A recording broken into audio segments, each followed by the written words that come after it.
Wonder the timer's gonna mess up this time. Like the last stream.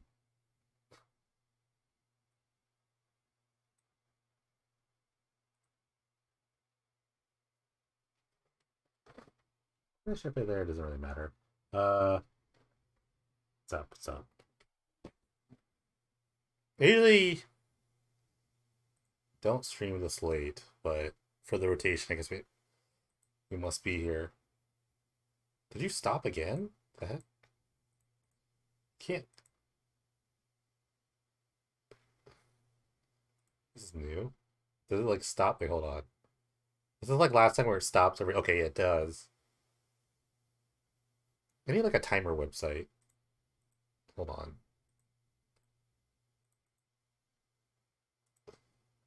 They're just shy.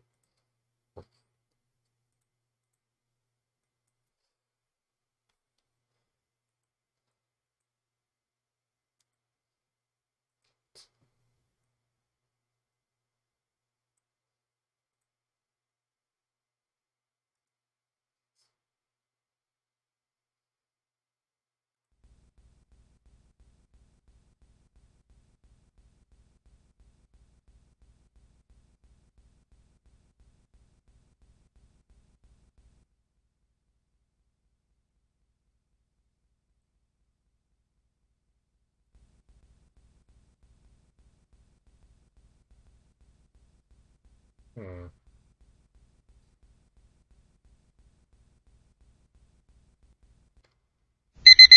No, stop. No. Oh my god, what is this? Oh my god, no. Countdown? Um, why is this military time?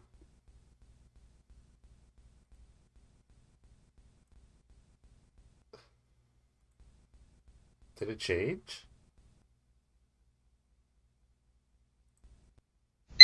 Oh my god. Okay, that was terrible. You think you think I'd have time to do this at some point?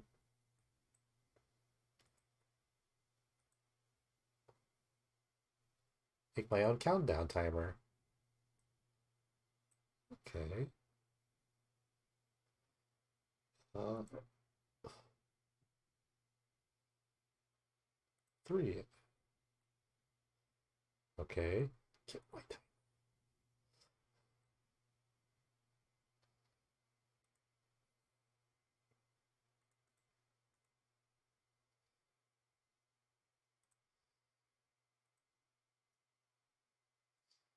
Oh, wait, let me just remove this. Let's start over. Let's just start everything over. Because I'm a professional. I can do this. Um,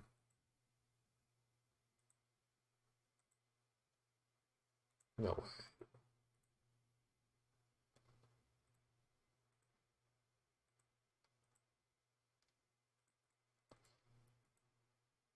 Oh, it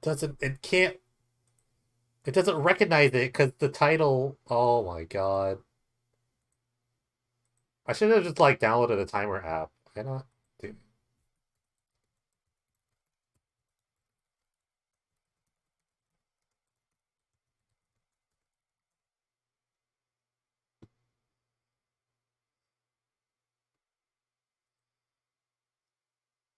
I can't, I don't know.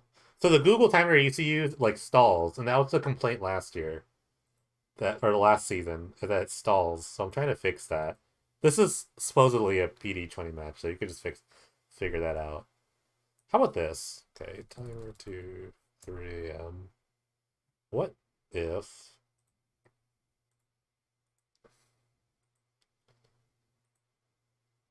okay, obviously. But the problem is if I have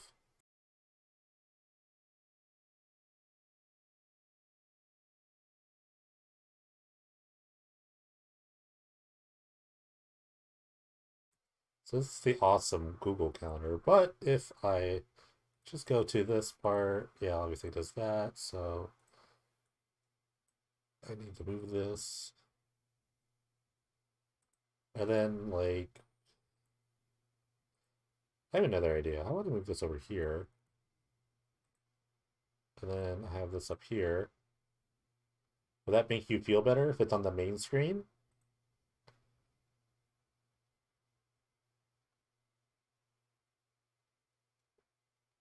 Did you really just hate the bad screen?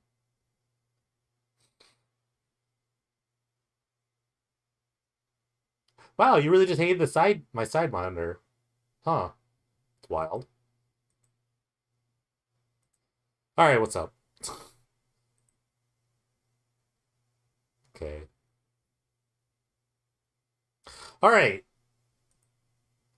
Delayed welcome. Welcome to the season 20 uh stream. If the timer stops, let me know. Because I'm not really looking at OBS. I won't be probably looking at OBS. If it stops, I don't really care. You can figure it out. About 2.5 hours. In typical me fashion, I have not really paid much attention to the rotation. I could just build some decks, maybe look at people's decks. That's what I usually do. I had things planned, and then I realized the NFL draft was today, so I actually went ahead and watched the NFL draft instead. Uh, I don't really have a football team, but I actually just like it in general. I was watching with a bunch of people, so that's why I'm like kind of late. Pashlik Mons. This is the Goblins against some sort of mono white control deck. Dark Ritual not legal. Well, can't have it all the time. I think you just trade. Oh, so I know a couple of things. I know that like Spirit Guide is legal, Simian Spirit Guide, which is pretty insane. What's up, Trevor? Hip. How's it going? Say hello to everyone.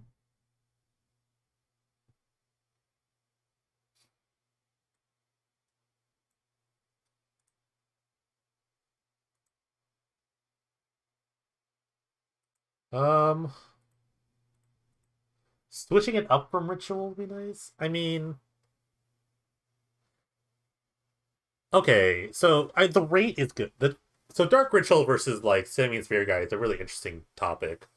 Um, the rate at which mana is made obviously favors Dark Ritual, but and this is something I love to preach is that free spells are good. So when you have a zero cost spell, air quote spell, that gives you 1 mana for free, it's really good. So I mean, the most unfair deck I could think of is Hypergenesis. It actually is the most unfair deck because you could turn one. You could potentially turn one win with a incredibly god draw. Obviously, the god draw isn't like something. And if you want to compare it to some other broken deck, is like as Mono Black Reanimator, where you can go like Ritual Imp, Putrid Imp, discard a card, discard a fatty, reanimate, and that was like the broken thing you can do. Um,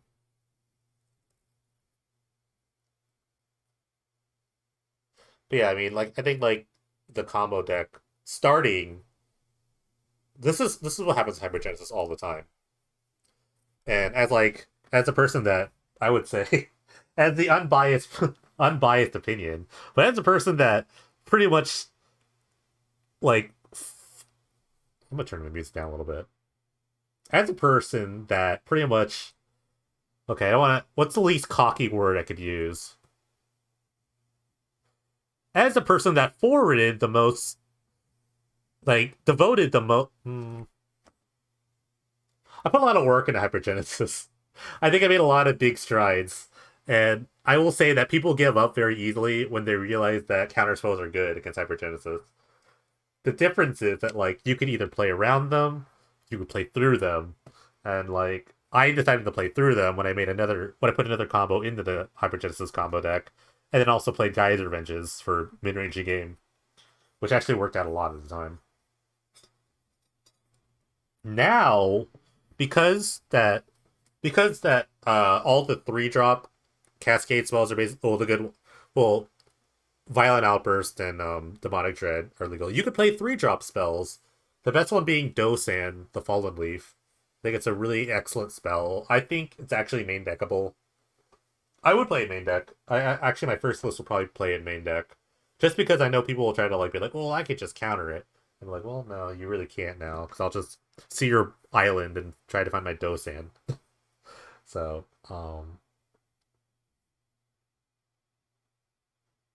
but I think the shell is pretty basic. I never like attacking.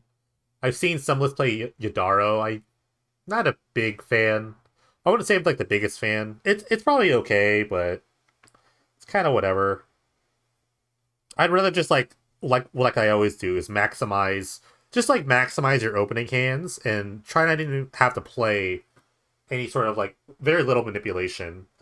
I felt that more games I'd won because I didn't try to do anything special. I just try to like maximize like what are the lowest amount of hands, the lowest amount of cards I could use to kill my opponent with. So, and if you try to venture into the attack step, it's like you open up more cards that let your opponent kill you or beat you with because you're all in. Yeah, I could look at it. I think I saw it on Deadly Science for the Unfair will be amazing. Well, I mean, this is Trevor's list right here. So you're missing a really key card to me, which is Gross and Grip. I think Gross and Grip is actually really important in these lists. I don't think you need all these split spells. None of them are particularly great. This is okay, but I mean, this is only depending on if you gain life. And I don't know how you gain life here. I think Giselle is way better than you think. I'd probably play like for Gisela. Because you could like Giselle, because like Giselle like double tread is like a kill.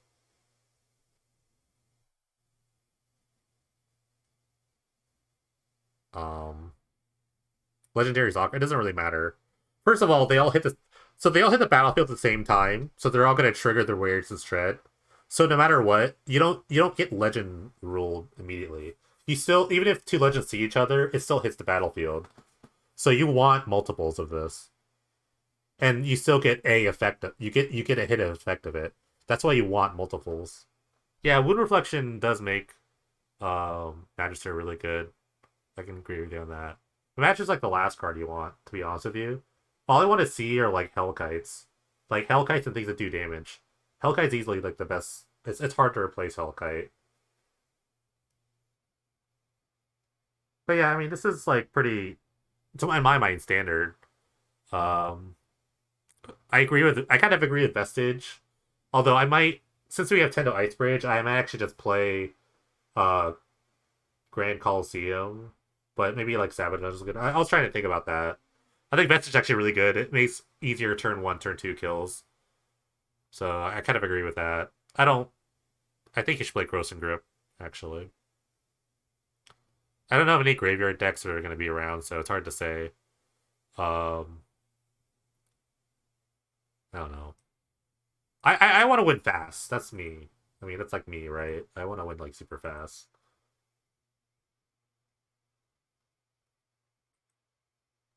Yeah, I mean, for consistency's sake, I might just play Grand Coliseum, but I think Avalanches are really good. You could also just play like Vivids if you really felt like it, but I don't know about just having eight enchantments. I would rather have or Ace's Tread or Wound Reflection, but not both. Also, I will also say that Wound Reflection opens you up for disenchants because the trigger doesn't happen until your end of turn. So that's like a lot for me. That's like a lot of outs. That's a lot of like negatives. That's like a lot of negatives for me for Wound Reflection. I'd rather just do one.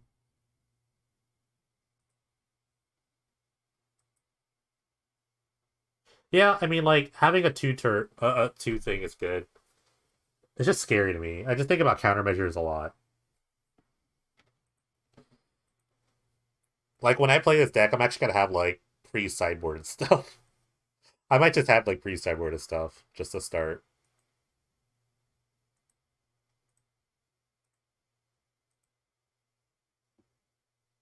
Affinity is also I think gonna be really good. Yeah, these are my overall random opinions. I think Affinity could be really good, just a borderline aggro deck with good cards. Um,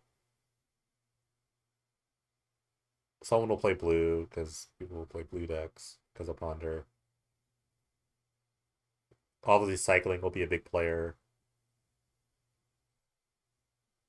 Cycling lost like nothing again, right? Like no one, nothing happened to cycling, right? Like I think we thought Lightning Rift was gonna go away, and then it just came back.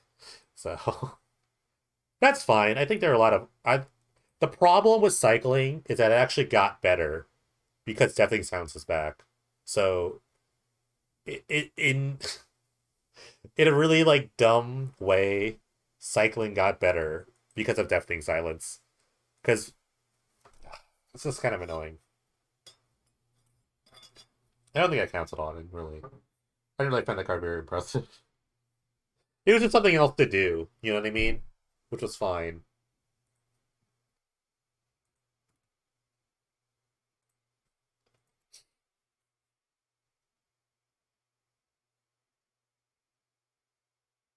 Opalescence, that's another card that's gonna be fun. It's I think it's gonna be good, but it's gonna be fun. I'm trying to look at like new cards so far, so just give me a second. I'll pull it up. If anyone has any suggestions what I should actually just snap opinion on? Because like I said, I haven't really looked much. Yeah, I just think because the red decks were just I don't did you ever look at like matchup wise, like what happened to all the cycling decks? I'm actually gonna look at that right now.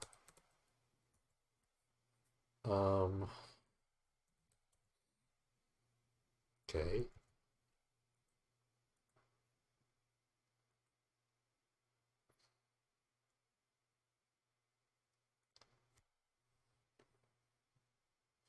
Alright, PD 500.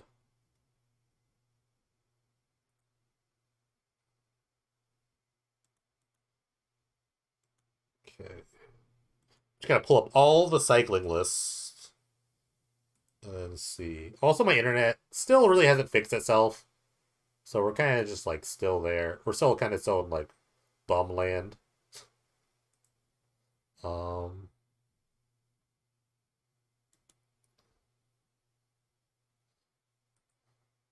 okay, Zaddy didn't really play. There are a lot of cycling players. 8. One of them didn't even play one round, so I'm not gonna count them. So 1, 2, 3, 4, 5, 6. What was like one of them got dropped in the first round, if I recall. All right, so there were so I'm gonna count 7 players. No. Um. Okay, let's see. So cycling in the PD 500, we'll go best to worst. The best finish was tied for 4 of them, 4 and 3. Let me write this down too. Um,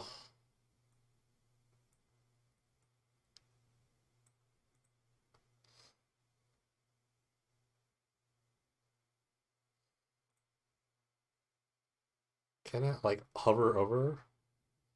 Crazy Bale. Let's see. Won the mirror. I don't know. I don't know how to really frame this. Let's just do losses. Mono red. Um. Let's see. I'm just gonna. Hermit.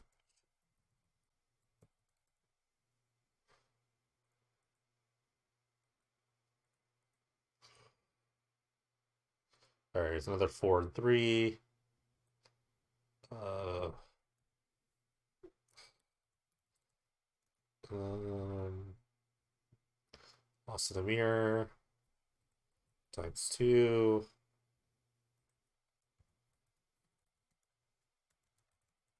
Is it fair to say that this deck could like win or lose? I feel like a deck that can win any matchup or lose any matchup. It's really weird.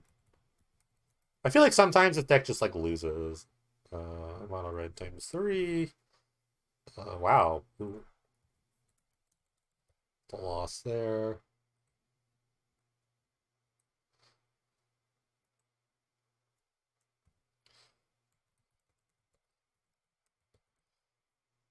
We'll call this another mono red. So 4. This one times 2. It's another one times 2. Baker took out a lot of. Baker took out a couple of cycling players pretty early, which is really funny. Spur control. Um, remember when Flacco beat that? That was crazy. This doesn't really tell me anything so far. I don't know what this really tells me. This guy took out 2 cycling players. It's actually crazy. Um,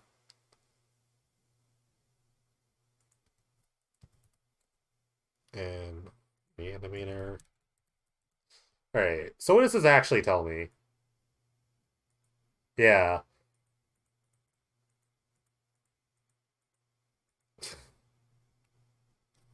Like 4. So if you want to lump this together, 4 to mono red, like 4 to like couple mid range losses. Like it loses at everything. It's I don't. I mean, obviously, mono red being really present really helped out. It loses everything and it beats everything. What a weird deck. Yeah, it's like one of the better archetypes. Maybe people just like learn to play against it. This is like this is actually historically correct, but also still surprises me how how it actually can win. In my mind, I think it's because the cycling decks like walked away from they kind of like especially this is like a Swift Warkite thing, but a lot of them started to like shy away from um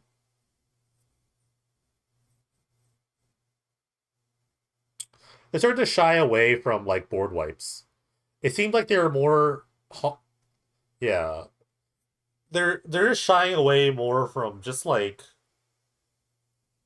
um they're trying to beat their bad matchups and they're trying to just get by on their aggro matchups. Their bad matchups are clearly like combo decks, any Orzhov, any sort of or any Dreadnought deck seemed to be like a bad matchup in a lot of people's minds.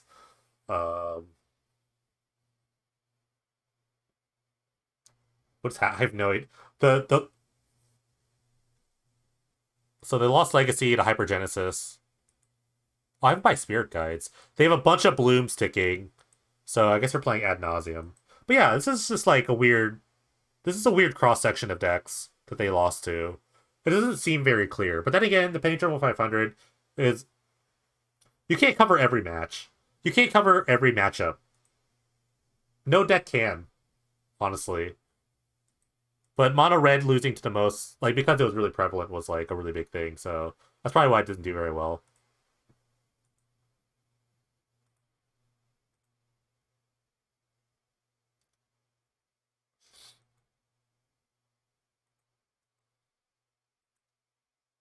I feel like this is something interesting to think about. I think like a lot of decks seem easy to build. A lot of them seem really hard to build, and I'm always really curious about like how people go about building decks. Sometimes do they do more like crowd? A lot of people use like they look at old decks and try to win through that. Some people start from scratch. I actually start from scratch a lot. But nowadays, like the longer the seasons go, the more I just repeat the same things I do. It's hard to do. It's hard to do something like incredibly original.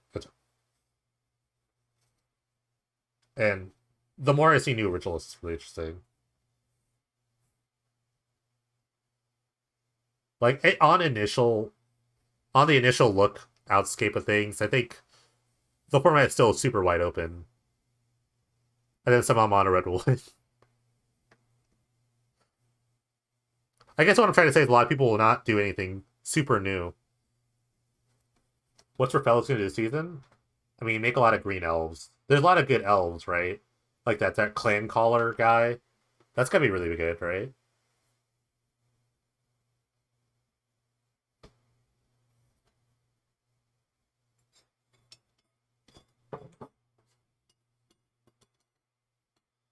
Yeah, I think like new players are super disadvantaged unless they use the resources available to them. Um, like if they try to do something from incredible scratch, they're probably way behind. Unless they're like a genius deck builder.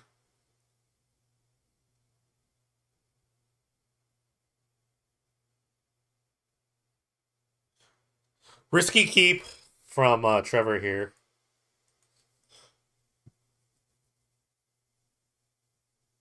I don't know if I agree with 20 lands, by the way. Like, these guys do not replace lands. They really don't. I don't think I think it's like it's hard to think about them like that. Yeah, turn two, one land.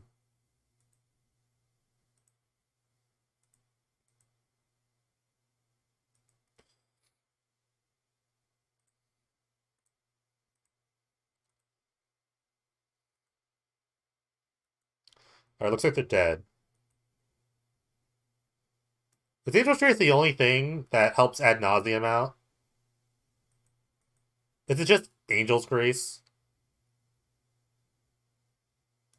Like, can it only be Angels gets an ad nauseum, or can they just like naturally draw a bunch of cards with ad nauseum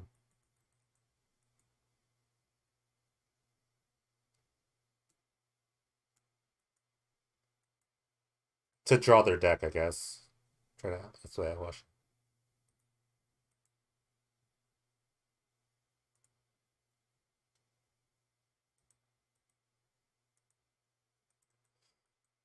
All right, what is this person playing? We're playing Orzhov, not.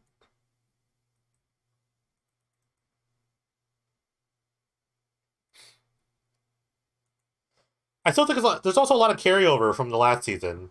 Like there'll be a lot of decks that are probably still okay, except for this deck that plays probably him. Okay, so what? Ooh, this is a good question. What goes up and what goes down?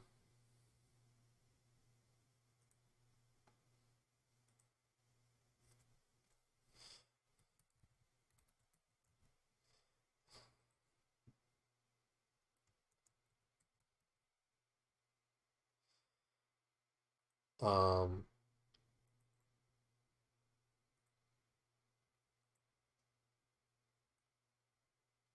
where the heck?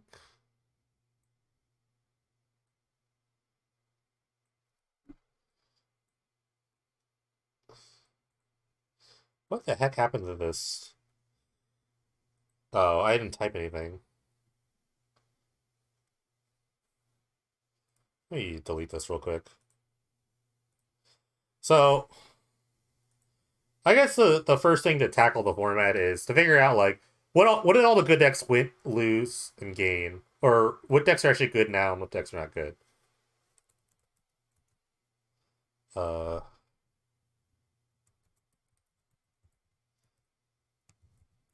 lost.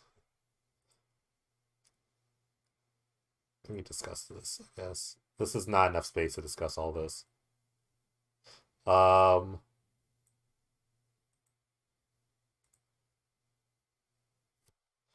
everyone thinks cycling red deck. Well, yeah, neutral, I guess. Gained. Okay. Red deck never changes. You're right. Red deck never gains anything. Honestly, I think Acroside gained something, which is more sideboard hate. Um, Affinity gained everything. It gained its deck back, I guess. I think like black mid range decks. Mid range lost. Losing him is so big for them. Um, like blue combo gains from uh blue blue base combo gains from getting two insane cantrips in sleight of hand and ponder. Hypergenesis definitely gained. Having honestly having a second really good um 3 mana Cascader is really good. And I spelled Genesis wrong.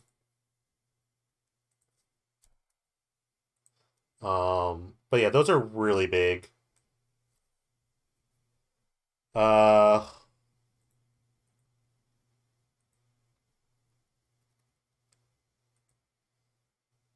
what decks are like completely dead?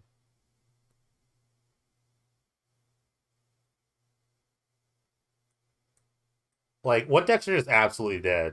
I'm trying to think. Oh, we could turn off that. Do I have a kickoff kicker? Do I have a kickoff timer? Timers. I do. Enable the kickoff timer. Or trying to think of what decks like are just like unplayable now. Um.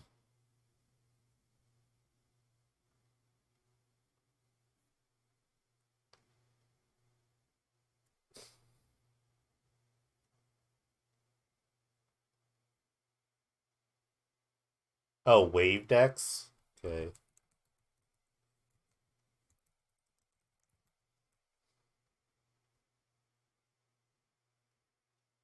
Wave based decks.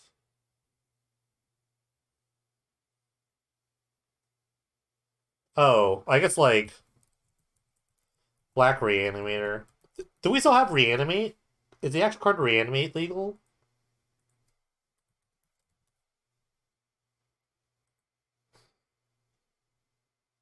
Is like actual Reanimate still legal? No? Okay, so just Reanimator. So like those decks are kind of dead. Um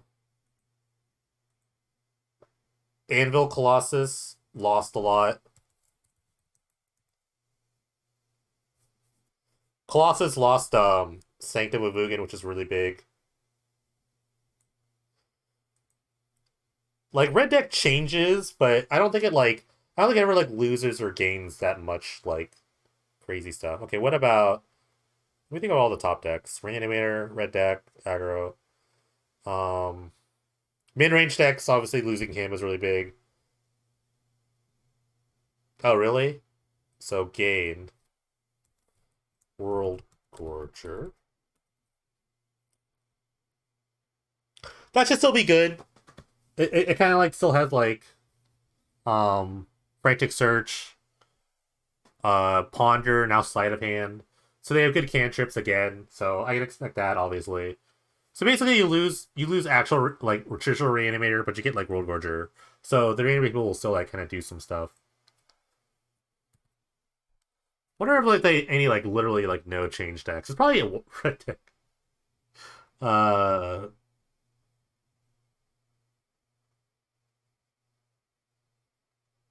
red decks are probably just gonna be like exactly the same. They're always the litmus test. Elf decks, okay. Elf decks gain. Elves gaining repels is really big. That's true. Um, I'm not gonna say blue base combo. We'll just say like ad nauseum, which I expect to be a good deck. I don't know how great it's gonna be. Lost Grazer Explorer. We'll just say like Green Post. Green like losing. I think losing Grazer is really big. Explorer. Do you think? I don't know. That's maybe like a mid change. Or are there any other like no like literally they're gonna play the same deck? I guess they were like a White Weenie fan. Um,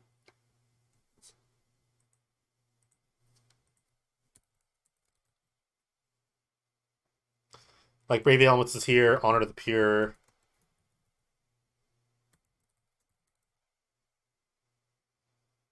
like white white weenie, I guess. White weenie like always heroic.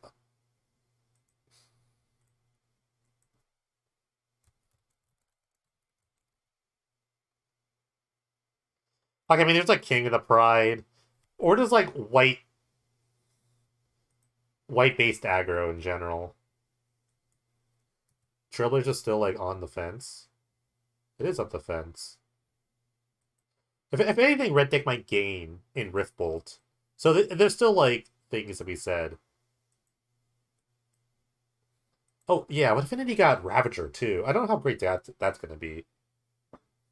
Merfolk, okay.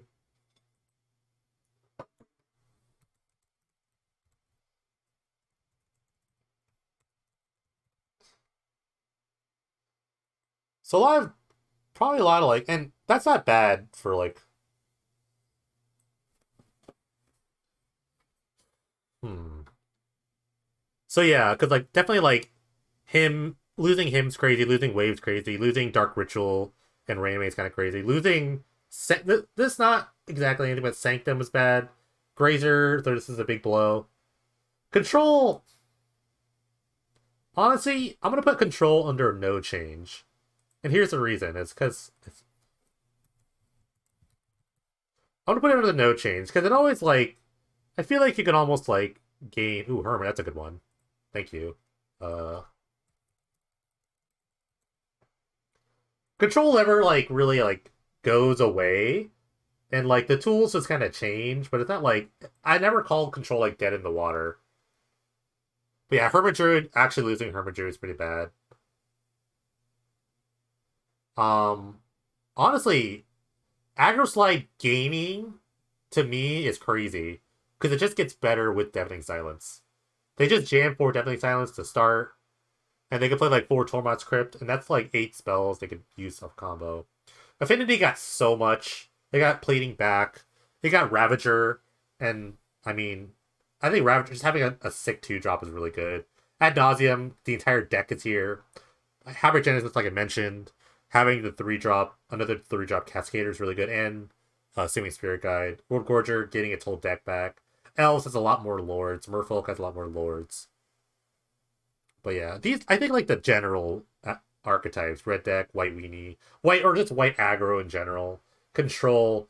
You can always make a deck somehow out of like us, whatever cards we have. You can make a deck out of that. There still will be black mid range decks. I don't think this deck is dead in the water, but losing him is really bad. You can't play a wave based deck without wave. Same with Reanimator, you can't really reanimate things. You can play Colossus decks, but they'll be like way slower. I think like the velocity that Sanctum of Mugen really gives you is really hard to replace. Like I said, Green Post losing the initial burst and Hermadrid. Hermadrid losing Hermadrid is really big too. I think it put a big cloud on the season.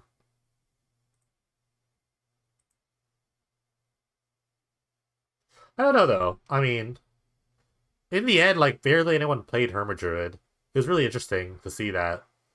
Only one cracked the top 8. Or the 2 that played cracked top 16, right? One made top 8. Those are pretty good. That's pretty good conversion rate.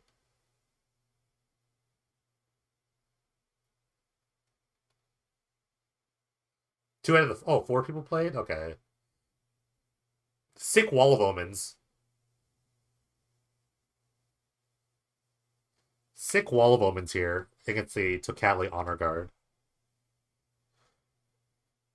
I would say Dreadnought no change. Maybe Dreadnought has like little change to it. Very little. I mean, they can still do this stuff, I guess. If anything, they gain the blue decks gain Ponder and Sleight of Hand back. By the way, mark my words. Please don't let me register 12/12s this next 500. Please. Maybe I'll goof around in the kickoff, but please do not let me register another Dreadnought deck. I have to like branch out a little bit. I don't know. Is Sleight of Hand better than Ops? That's a great question. Um, I would say yes. They're comparable. I would take sleight of hand just barely over opt. Um, yeah, instant speed versus not instant speed is a big thing. So I don't know if Brindeboard Cutthroat's legal, but if you want to play Brindeboard, then you will want opt, obviously. Sleight of hand does look at two cards. I mean, okay, so you could say that opt also looks at two cards, but you don't really know the second card. So with sleight of hand is better if you are looking for something specific, but opt is better if you just want a cantrip. What about a pest deck? I don't know what a pest deck means. What is a pest deck?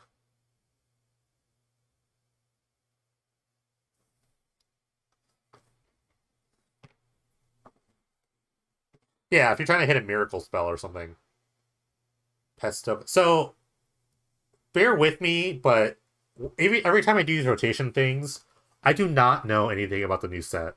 So I don't know any new Strixhaven cards at all. I don't look at spoilers anymore. I'm like past that in my life where I stopped looking at spoilers. So I don't know any new cards. I haven't drafted a single Strixhaven pack yet. So just do exclamation point card and the card name so you can educate me because I'm an idiot. So you can put exclamation point card and the card name, and hopefully the bot will tell me what it is. So people are saying, oh yeah, I remember this card.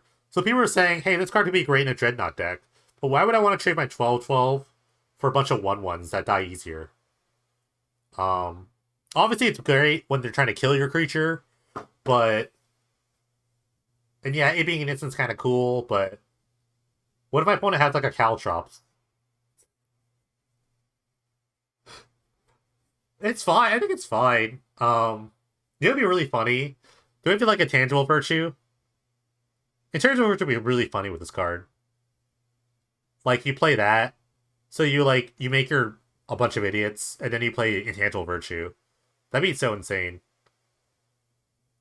I think I'm thinking about it in my own way.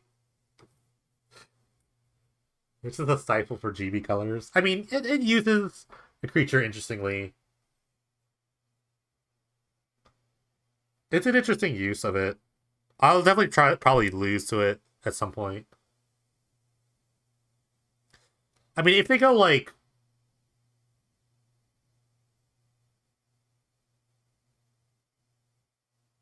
but would you rather have like a, I don't know. It's like having like a tall building versus a lot of small houses. That makes any sense to me. And if your objective is to, I don't know, going wide versus going tall. I don't know. I don't have a proper analogy for that, and my analogy is never good anyway.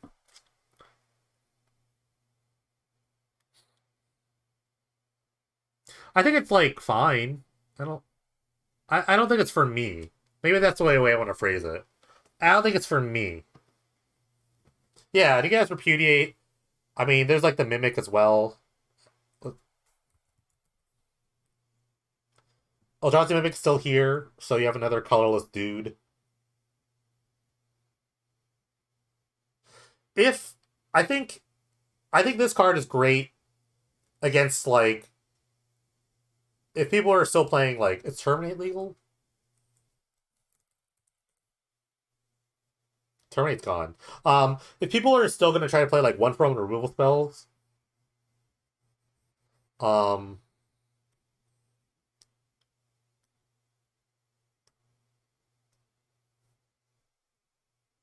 is Birth of Melitist out? Yeah, they'll figure it out. They'll figure that out. What could Cyber Tech do again? That's an incredibly broad question. You have to be more specific. Or just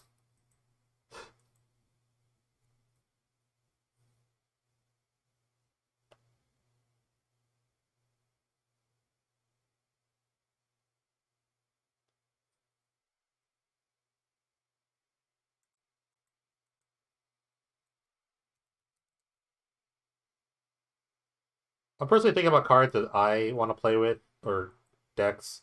I think Frozen Grip's gonna be really big this season. What aggregates like gain? The gain definitely silence.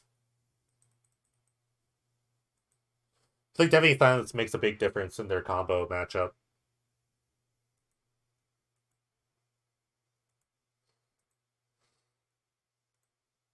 Um, and if you're just joining us, we're just watching random games, just talking. I don't have anything like super planned. Because Trevor changed deck, so blue white. He also has Pyromancers because I'm getting painted. I like Iron Craig. I thought Iron Craig was fine.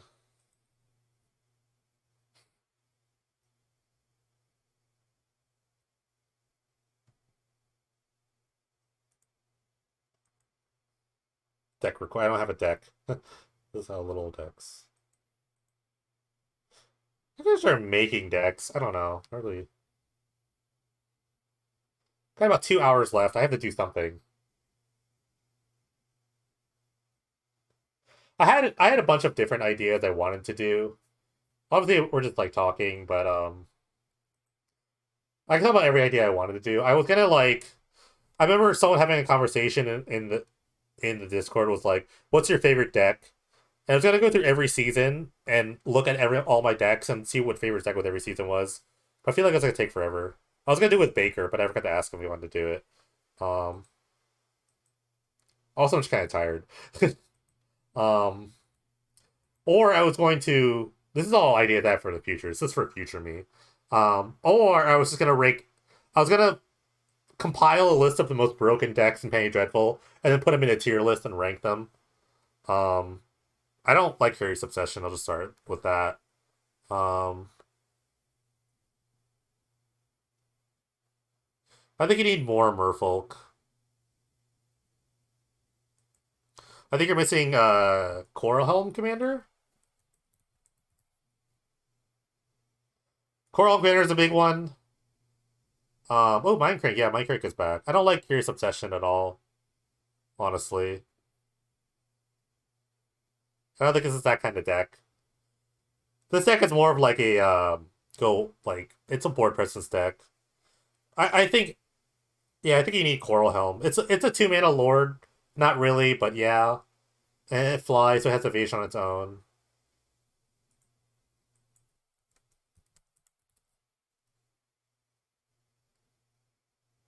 Oh, we lost Spreading Seas. That sucks. Actually, it's one card than the card name. I think it'd be way better than Obsession.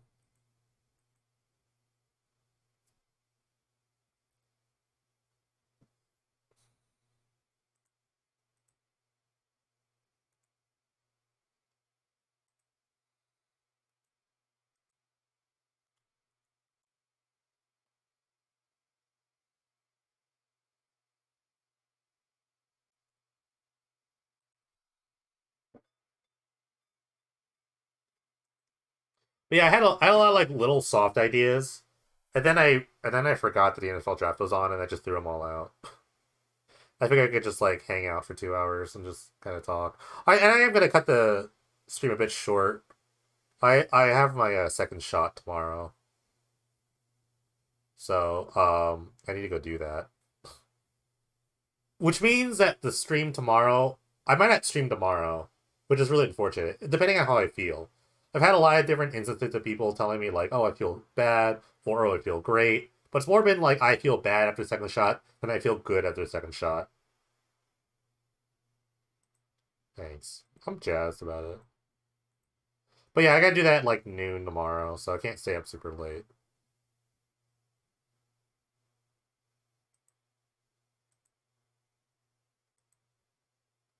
You thought you were gonna die? Like, are you talking about like when you got your second one? What did you get?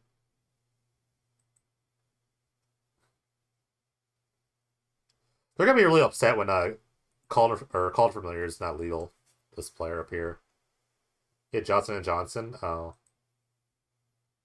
well, let me know when you grow a third arm or whatever for Johnson and Johnson. Oh man, that's a We can't even get that in Florida. They like recalled it.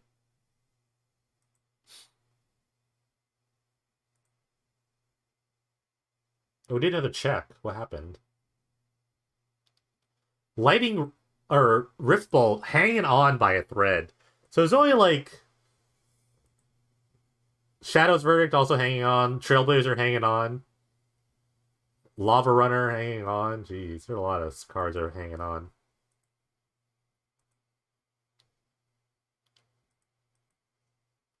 Yeah, hopefully you're alright. I mean, the blood cutting thing is not cool, but that only happened in women.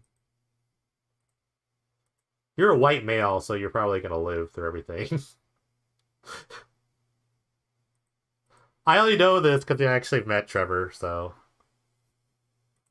if you're watching the VOD, don't come at me about that. Get your vaccine. This is my PSA for life. Get your vaccine. Please. Do everyone a favor and get your vaccine.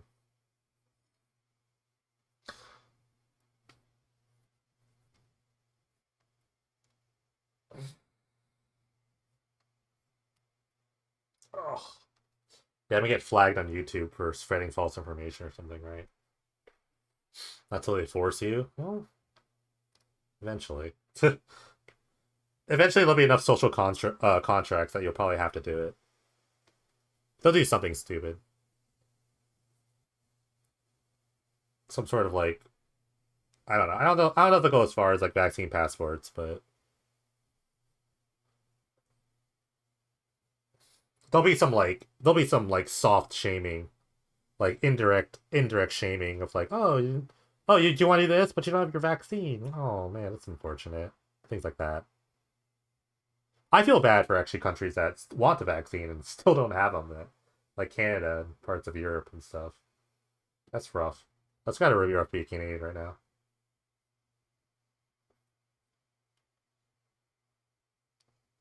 Yeah, I mean, just for the greater good, you know. It's for the greater good.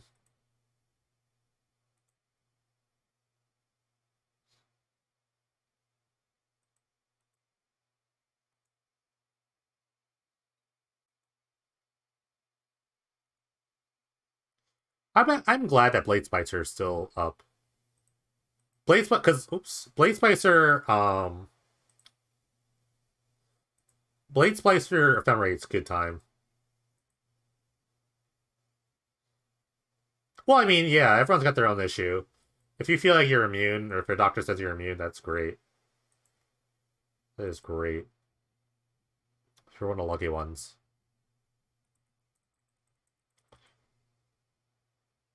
That's great. I heard some Canadians are getting them. There's just been a bit slower. But you waited a whole year. You can wait a couple more weeks, I guess. Is Butcher gone? Is Butcher still here? Or is it gone?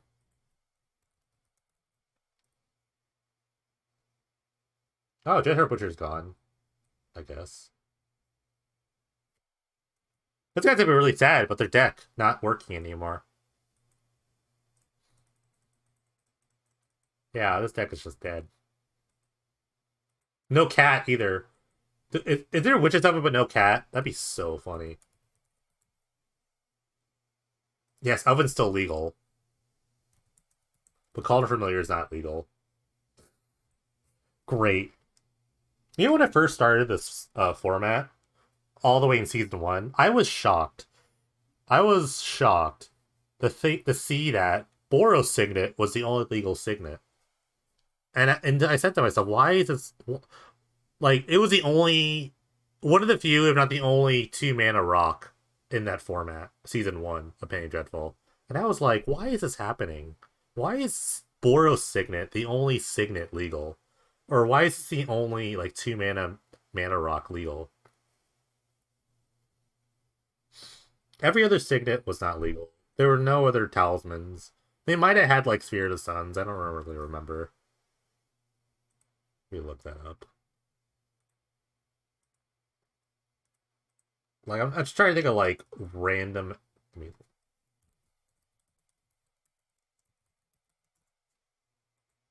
Star Compass was legal. Um, Speed of Suns was been legal every season, so I guess I'm being a little facetious. But I was just more of like amazed because like obviously we were still pretty new to the format, but like no, was the only Boros thing that was crazy, and I made a Boros deck out of it.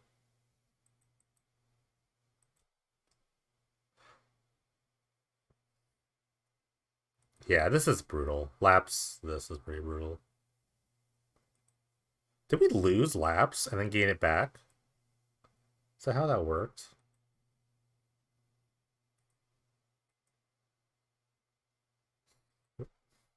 Historic, I thought was just like arena, right? It's just an arena. It's just an arena format, right? Yeah.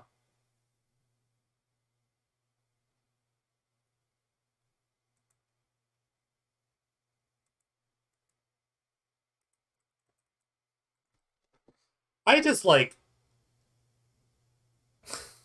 I'm gonna just I have an unpopular opinion about rotation. It's actually like one of my like not I won't say like least favorite times, but it's like one of the times I just kind of want to get it over with.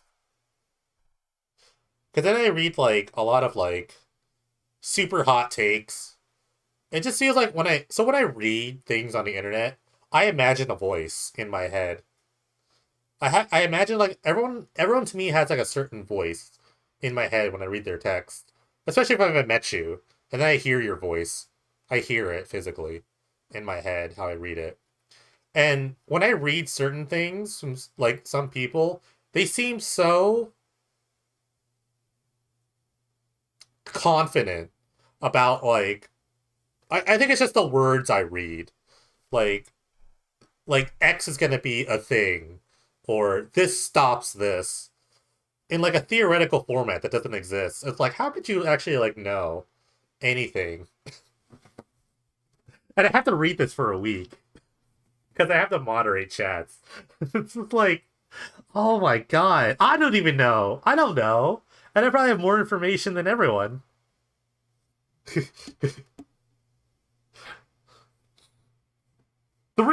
I think the real thing is that like, and then people try to say like, well, maybe not. It's like, well, you're wrong. I'm like, I think it's the part where it's like people start to argue about it, and then it's like, well, no one knows. Like, I feel like there's no point arguing about a theoretical format when no one knows what's going on. When no one's gonna know what's gonna happen. Honestly, the things that happen usually is like a best deck gets found, or a best deck kind of like emerges. Then people play it a little bit, and then they either try to find ways to play it, they don't do it, they don't beat it, or the people that play the best decks get too bored of winning, so they just play something else or just hang out because they find it boring. I don't know. Like, I think actually a lot of people find winning boring, winning too much boring. Sometimes it's a weird casual thing,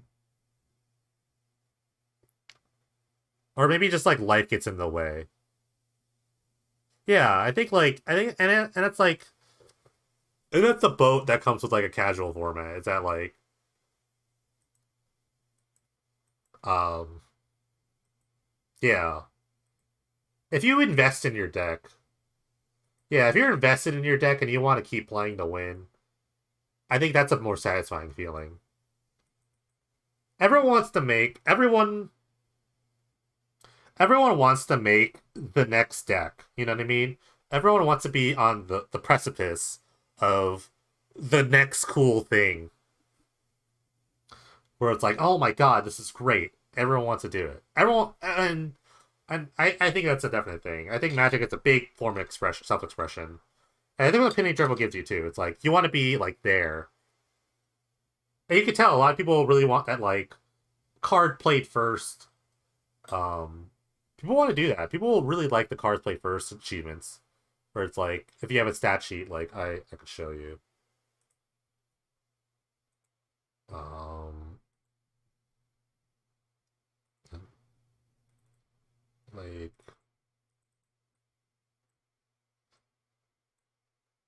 did I think I expanded. Okay, I didn't. Like people love like cards played. People love this card plays first thing. Like or unique cards played. People like being unique. I don't have a lot of unique cards played. Still, no one played Soltari Foot Soldier. I can't believe it. How did no one play Soltari Foot Soldier? Or Erratic Portal? These lists gotten smaller, too. However, my card played's first list, it's pretty much unmatched. Maybe because of, like, the high amount of seasons I played. Obviously that helps out. But, I don't know. This is a long list.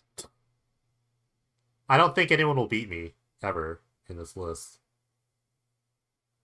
I was the first one to play Tendrils.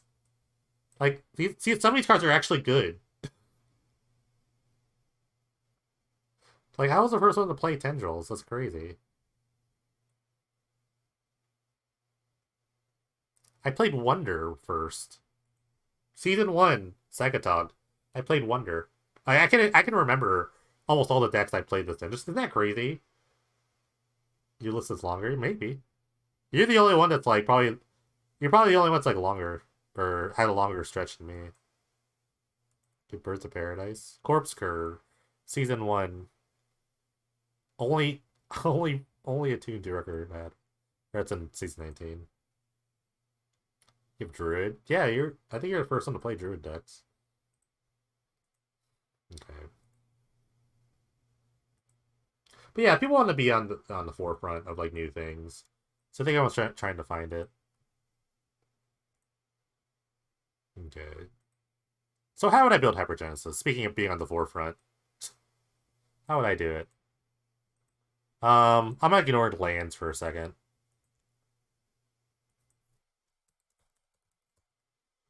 Would you play Manticore? I don't know. You tell me.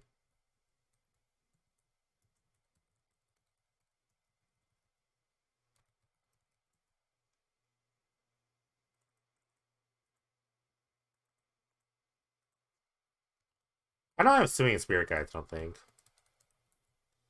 Soul Flare? That's good. I'm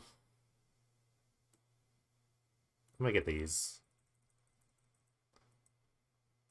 I'm gonna get this art. Only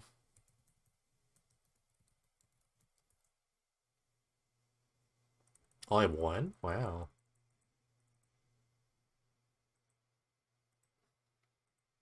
I haven't dropped many frames. That's great.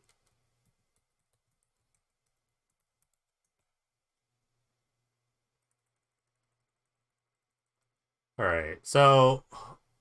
First of all, things that are kind of like... I'm not gonna build the full deck. But I'll say things that are completely, like, unarguable, in my opinion. Like, I have many a deck tech on this, but... These first creatures, I think are, like... They're irreplaceable. They have the most unique effects. Hellkite deals 5, split. Magister takes life total basically to 10, which is the magic number. Yeah, I like 2 hyper Genesis. I figured I have like 1 or 2 shots. It's hard. It's terrible to draw. So everything else is kind of like up in the air and how you kill people, but you really want this combination of things. So you really want to maximize this. There are a lot of different things you can do. My go-to is usually clones. You can clone either creature, and they seem to be fine. Giselle is the big green that I really want to try this season. So, I think Giselle is also a very unique effect that's also very good. So, I'm definitely interested in trying Gisela out. Not this Gisela, though. And I'm going to play 4. I think I actually would play 4. Because I'm going to play Where Inches Shreds.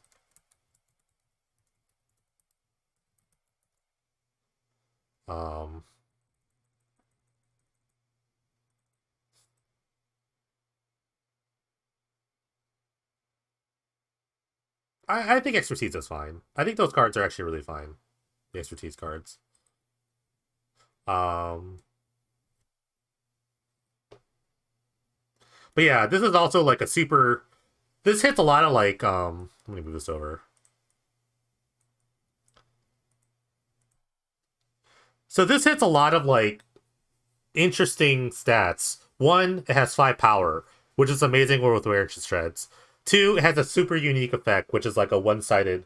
It's a one-sided furnace of wrath. So you could you have so many different interesting combinations, like Gisela double ancient shred kills, uh, uh Gisela Sphinx shred kills. It makes shred a lot better because it has 5 power. Um, Gisela Gisela double Hellkite kills, so it's really good. If it's like the 3 card combination of things, so that's really good. The last card I might play in terms of like things to kill my opponent with Hypergenesis is kind of the worst of the bunch, but it's probably Cyclops of Eternal Fury. Um, there's a theme here too as well, is that all these cards are red, mostly red, so you can feasibly cast Cyclops and Hellkite. Again, fits a lot of the criteria. Has 5 power, awesome. Has a unique effect. It has a haste effect that's really good. If you have to attack, it might as well be with a bunch of Cyclops or with a bunch of like flying idiots like I have here. Um, like so this and it's another like interesting theory or combo. So like Cyclops Lucella like but Garden Hellkite could actually probably kill you in some weird like the Hellkite could just clear out the board and you just attack for a bunch or something like that. This is all I would do. And this is the entire like hyper package, which is all these cards. And everything else would be like card draw or some sort of manipulation. Really have like and I would probably play like 22 to 23 lands. Probably 22. So I have like 2 to 4 slots of just like flex cards. That could be anything. Um Honestly a card I'm actually interested in playing main deck is I actually am interested in playing Dosan main deck. It might be like a bit too meta, but at some point, I think this card. Oh, I close the display again. Actually think this card's gonna be like important to play, if not main deck or sideboard. It's a creature that you can cast Demonic Dread on, so that's really good. It's another creature outside of Spirit Guy that you have to cast. If they're let's say your opponent is playing creatures, you can play this and then play this. So that's really good. Um, Yeah, I think it's actually pretty strong. The land base seems really good. I'll play like one more actually. Maybe this is like a kicking off point. Maybe 4. I don't know. This would be my kicking off point. Yeah, no card draw, but it's like you trade card draw for like fast mana, so you just kind of hope for the best. I don't mind. I don't mind just like mulliganing a lot. I mulligan pretty aggressively in these decks. Except the one time I made it to the finals and I kept the one lander. Only I remember that. When I first debuted this deck in season 6, my version at least, everyone was just trying to like attack people. Everyone was trying to attack people, and I figured out that you didn't have to attack people at all. Yeah, it really is. I really like RNG. Um, but yeah, this is the least like confrontational way that I'm beating people, which I'm totally down with. That's how I build that. Okay, let's try to build some other decks.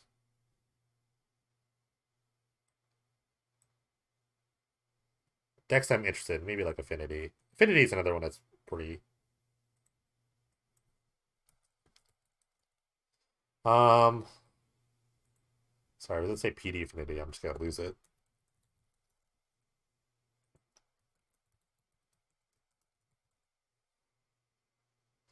So basically, everything came back from the season before. So Drum or Edge Champion came back. Edge Champion's gonna just steal a lot of games. Um, Massive Ethereum, I think it's back too. Yes, no. From what I've heard, the musings. Oh, maybe not. Okay, psych. I spelled it wrong. It is back.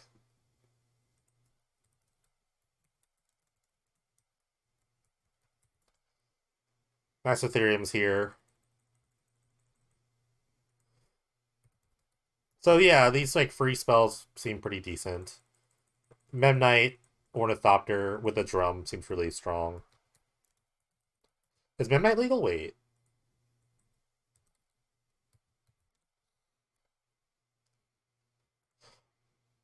I will say decks I'm not interested in, and this is a good list too. Ad nauseum, I'm not very interested in. I think it's just a bit too. What? How do you alternately win with ad nauseum? How do you people usually do that?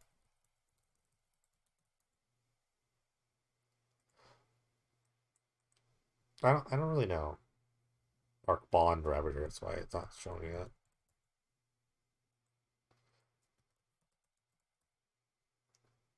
Mm, oh god. That's awesome. That's cool too. But yeah, the big thing about Affinity, it's great here, is Arc Bond Ravager. I don't know how better or worse it is without. I think this deck, it's actually gonna make a lot of other decks. Like, is there like a Selesnya deck? Like, what if like people put like green white counters or something like that? Maybe that doesn't work out because of modular. Maybe you just want all artifacts. Because what if they're like hardened scales? What if something makes like a hardened scales variant? Ginger Brute's another good card.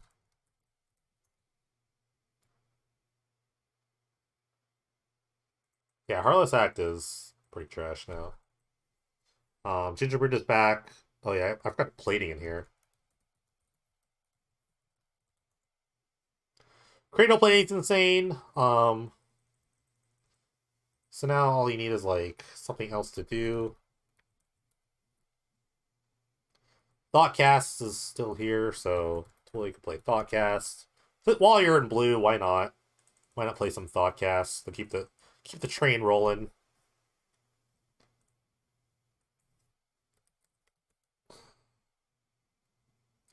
Even like Mishra's Factory is back. This is the big thing. Mishra's Factory is actually huge for the deck. Like Mishra's Factory returning. I have 2 copies here. Okay. Like Mishra's Factory and like Darksteel Citadel still being around. Big big inclusions for this deck.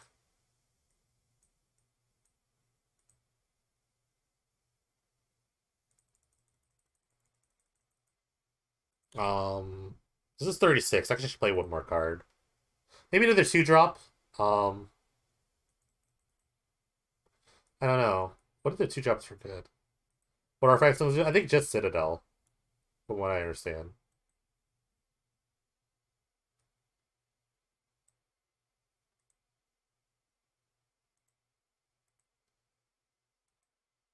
Um But yeah, I could shove another card in here. I really don't know what. Probably another 2-drop, maybe like Glint Hawk Idol or Signal Pest. That's a good one too. Sure, Signal Pests. Perfect. Yeah. I think I lost my display again. Now it keeps going.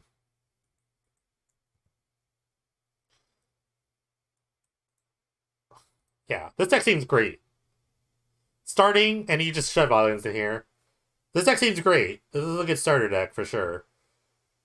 I think if you play these cards, you have to play Drum, because it just leads to really broken starts. I think Drum is super big. Yeah, Snow Basics are all of them are legal.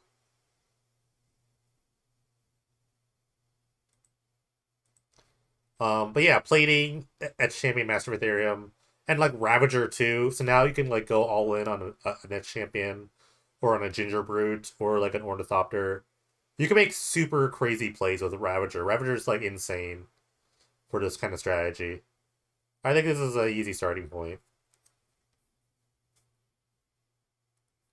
I'd much rather play blue. Yeah, Shatterstorm, you have counter spells. You're blue. So many counter spells will be happening. Just play a bunch of like negates and stuff, right?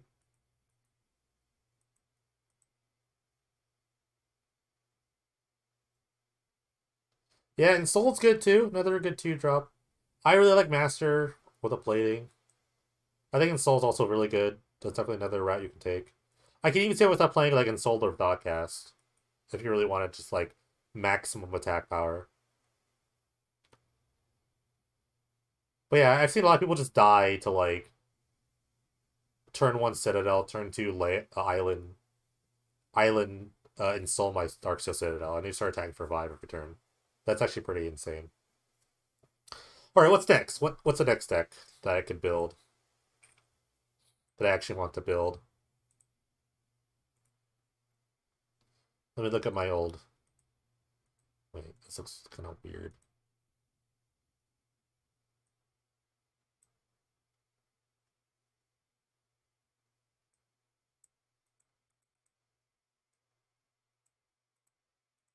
Okay, what's on the list? So yeah, decks I'm not like super interested in. Slide I'm not interested in improving. Ad nauseum, no. Hypergenesis. World Gorger, it's not really a deck for me. I hate clicking. Elves. Merfolk, just kind of whatever.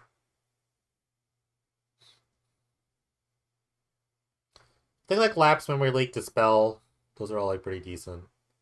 I know we lost like counter spells, so that's pretty bad.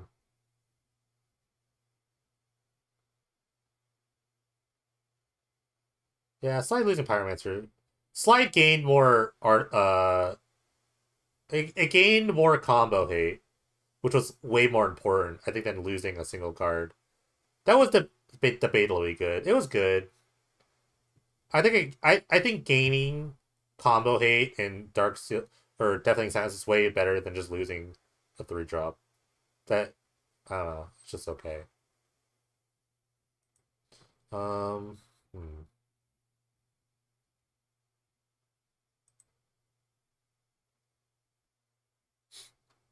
All right, we'll do like a preview of a deck that I might probably will do deck on.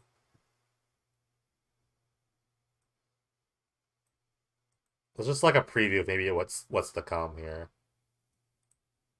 Probably because it's a fun flashy card. How do you spell this card? So what? Oh, that's wrong windows. So many windows. Okay.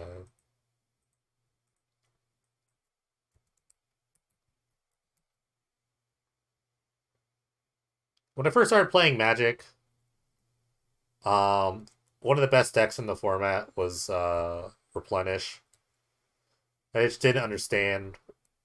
I don't know. This card always killed me. But I really want to try an Opalescence deck. Um, I totally spelled it wrong. This is how you spell it, and this is how I obviously misspelled it.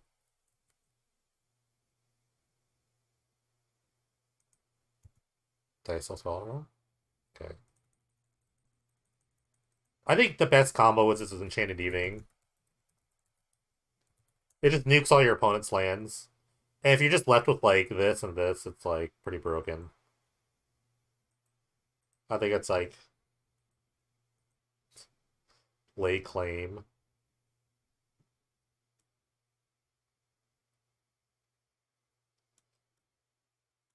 And then you just want to play a bunch of like pseudo enchantments, right? Or like things that like I would see this deck being like blue white. So but this is the start. I would play like Idyllic Tutor. I think Idyllic Tutor is pretty nuts.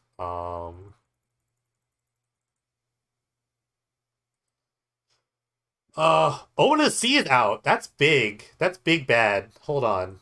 We gotta think about this. Owen of the Sea is not legal. Um Alright, all hail our overlords, Oath of Jace. Okay, maybe I have to rethink this deck. All hail overlords, Oath of Jace. Wow, Oath of the Sea is that legal? I have to just play Ponder, Sleight of Hand.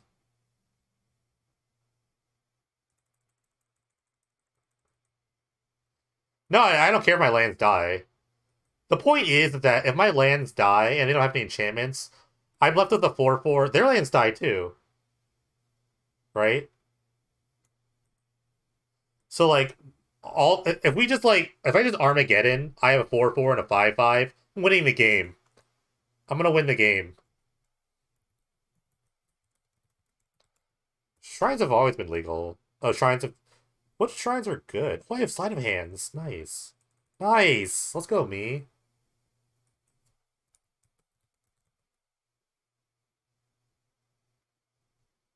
So,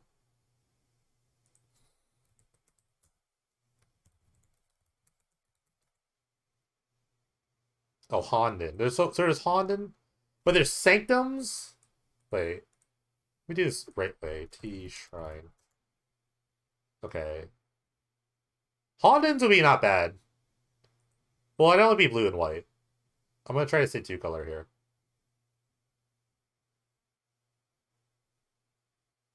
Wait, Sanctum of Calm Waters plus Honden of Seeing Winds is kind of baller, actually.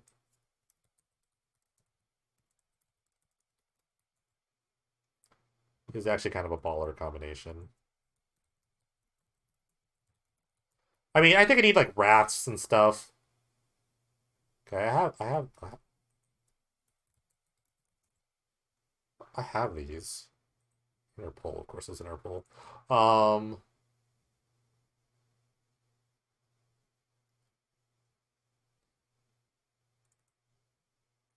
I probably played some sort of Wrath. I think like Day Judgment is still legal, correct? Let's just assume Day Judgment is legal. It is. Or is it back? I think it just came back. So like Day of Judgment seems fine. Not super great when I have Opalescence already, but I have Oath the Jace to discard them away. So yeah, this seems like an okay deck. Need something new in the mid game. I guess I could play like Wall of Omens for no reason. Because why not? I have to have four, right? Come on, me. Yeah, let's go, me. This is standard or modern stuff. I still have these modern cards. This is not bad. I like this. These are just like base. These are just like baseline decks I'm kind of interested in.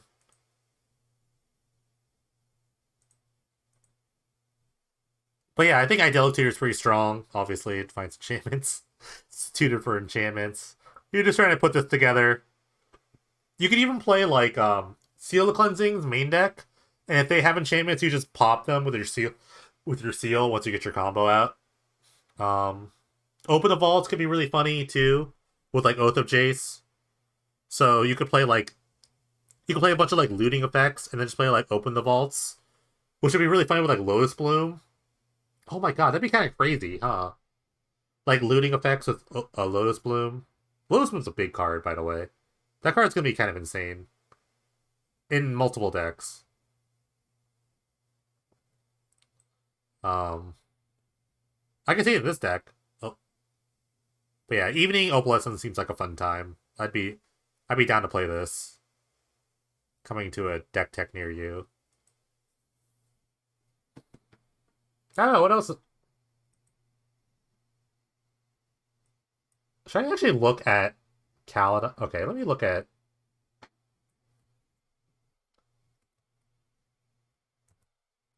Um,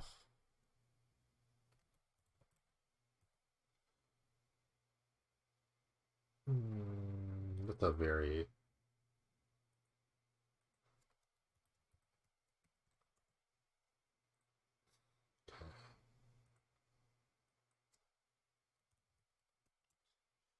Okay.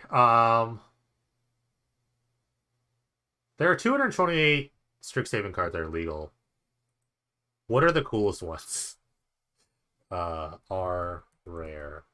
Or are they mythics? What mythics are cool? Are they cool? No, no mythics are legal for us.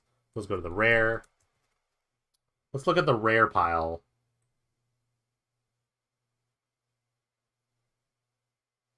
A lot of them seem to be like based on instants or sorceries. Oh, I need to make a Panharmonicon deck. Witherbloom Apprentice. That's the uncommon, right? Learn. Panharmonicon's a deck I'm supposed to make too. Stadium?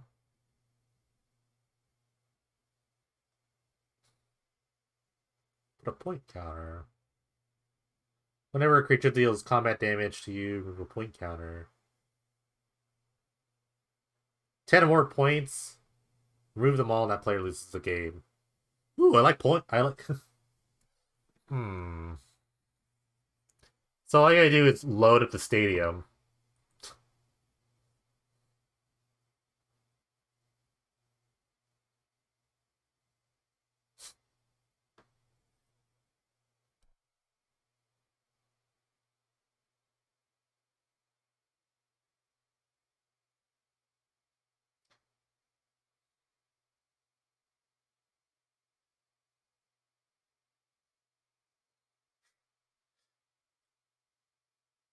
It's just so funny that it's like learn. When something happens, learn. Just learn. I don't know. It's so funny to hear the word learn. Just learn. Just learn real quick. It seems so like learn. Learn now.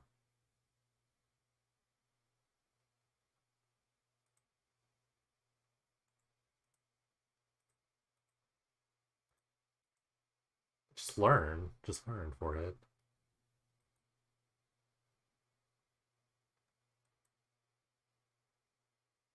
Uh, that's super random. That's incredibly random. Um, yeah, what is Witherbloom again? So I think the unfortunate thing about Witherbloom Apprentice is that it might be in the wrong colors for it to be good. Um,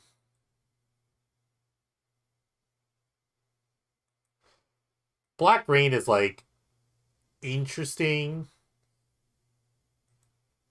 Like the effect is interesting, right? But it might just be in the wrong colors. Plum the Forbidden. I don't know.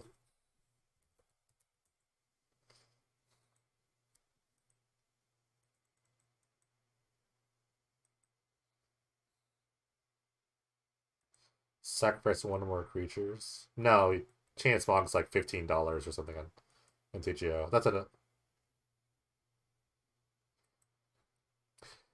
I mean, so you could play like that combo in your Dreadnought, your Dreadnought Seed or whatever the token card, Pest card, Pest Plum, Pest Plum. That's a super way of knocking out your opponent, right? Isn't that what you do? You like Witherbloom, you like Witherbloom, and then you Dreadnought Pest, and then you Plum the Forbidden, all of them away, right? Or you just dome them for a billion. That's a really silly deck. Sounds like a lot going on. I like Plum in general. I think Plum in general is a good card. Just greater good.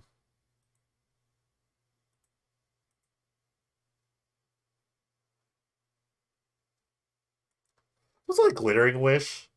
Glittering Wish is also a card that's legal, right? Problem I have with like Glittering Wish is that like Bring to Light was legal last season and it didn't really do anything.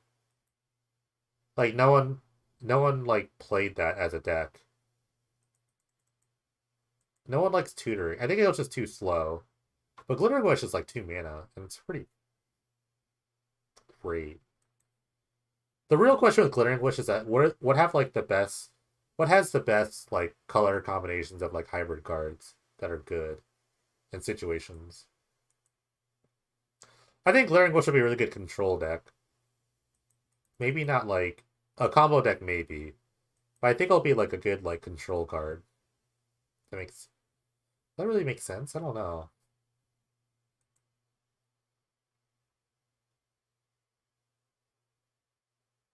Maybe like some sort of like Bant control deck or something like that. Just starting to think of like, okay, let me look at like new. I can't really look at new cards. Even I don't have those powers. So technically, the last check is in like 15 minutes, and then like the last sort of like, I think, I think the last hour is mostly like an upkeep hour. Am I fetching? It depends on the meta, right?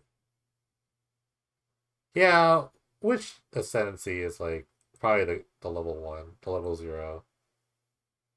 I mean, what I'm fetching depends on like I think it depends on like how good hybrid cards are and how what kind of hybrid cards I'm looking at and what colors I'm playing.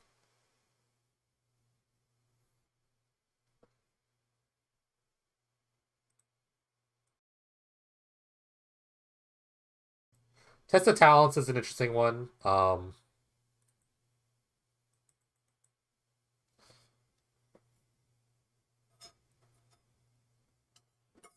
I feel like they really the last line really upsets me. I just want him to like lose everything.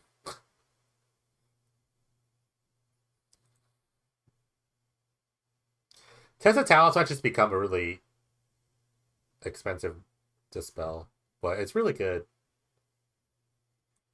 Test of talenting something against like a Zenith player would be so big. That is so big, right? Because then you just like nuke that card, and then you don't have to worry about it for the rest of the game. That is like so big to me. That's when I first saw that card. I was just like, yeah, aggro slide, sit down, sir.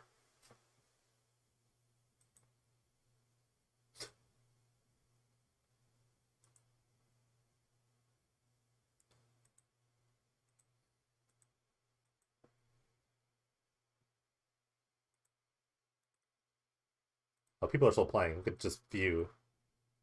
Okay.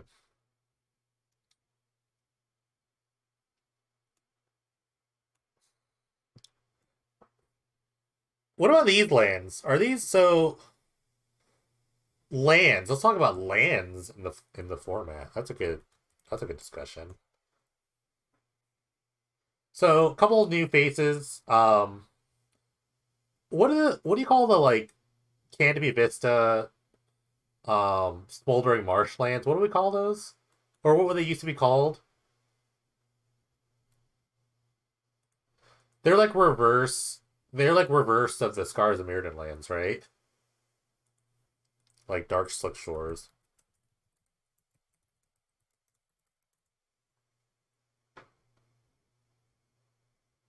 or two or fewer.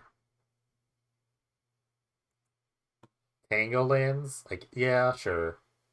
So okay, so this is pretty big. Choke Estuary being legal again is kind of gigantic. Graven Carns coming back. Candy Vista and like Smoldering Marsh. Um, they're pretty good. I mean, dual land's the dual land, and they're Swamp Mountains, so they're pretty great with like Foreboding Ruins. I don't know if Candy Vista. I think they have the other green white version. Uh, I forget the other green white version called.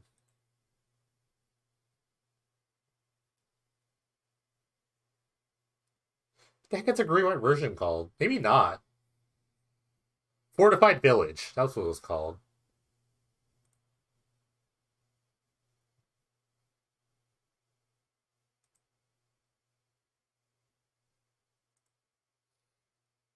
Okay, let me look at this by type. Do you also play your cube? I know you work on it every week, every year.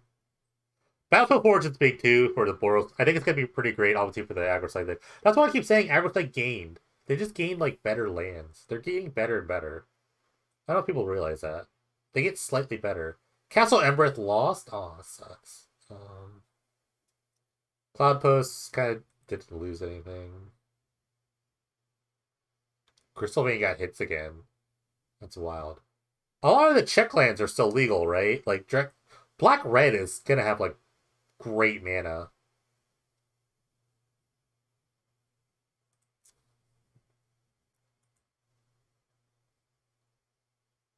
Okay, I'm looking at this all wrong, by the way.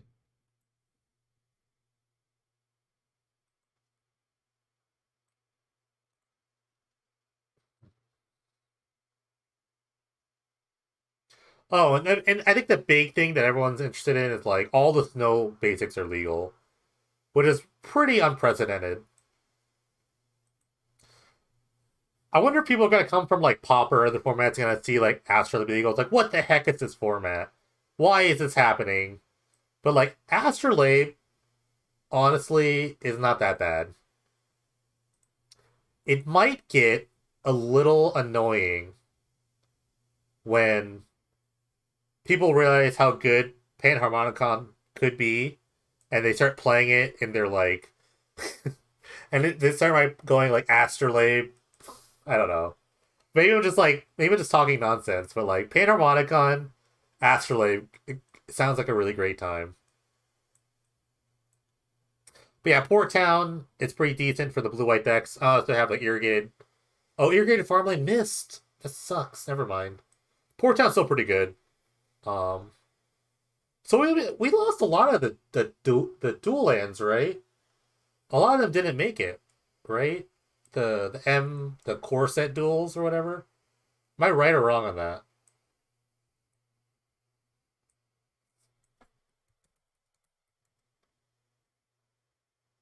Yeah, we did.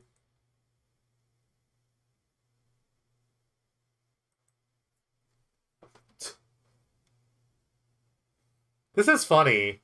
So T Rex, you only played Cube, I think, but like Astrolabe decks were not like super amazing. Toxic for formats, it's like when I think of the word toxic, I think of like oppressive, and I don't think, and it depends on like your mindset. And I think a lot of people mention this is that like you could just like, oh, I think there's like better things you can do, and like Astrolabe is good. It's in formats when they don't have like super card advantage, and they don't mind just like doing one for ones. But this format, you die on turn one sometimes. Sometimes in this format, you die in turn one or turn two.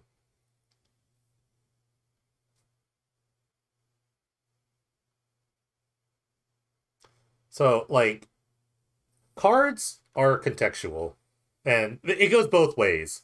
Like I will say like maybe a card is super bad in one format. Like some cards are bad in standard, but they're good in Penny Dreadful. Some cards are like crazy powerful in some formats, like Astrolabe. Astrolabe's probably super powerful in Pauper, that's why they banned it. But here it's just like it's an okay card, you know? Everything is like super contextual.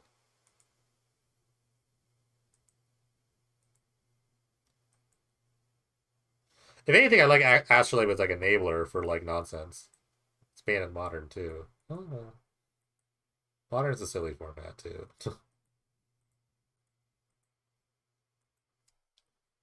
I felt a bit. Was it ever legal in modern? Or they just like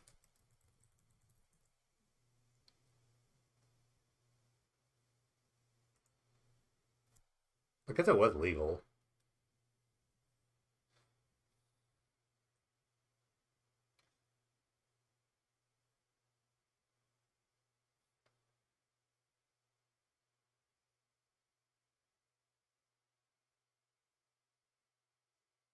Yeah, I mean they had like super high enablers. Fact Urza was like a big thing. Um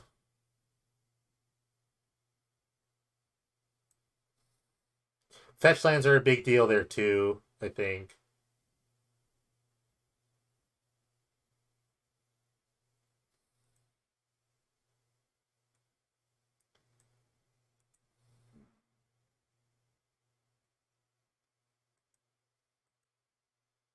I mean they have like they're just like decks that just enabled a lot of stuff. I don't know. Format defining is a big I think it's a big thing. I think you're correct on that statement. Toxic, no. Not for this not for us.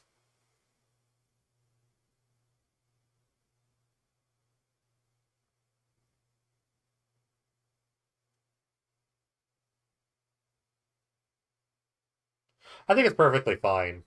If anything, people have like PTSD and won't play it, so it never really shows up.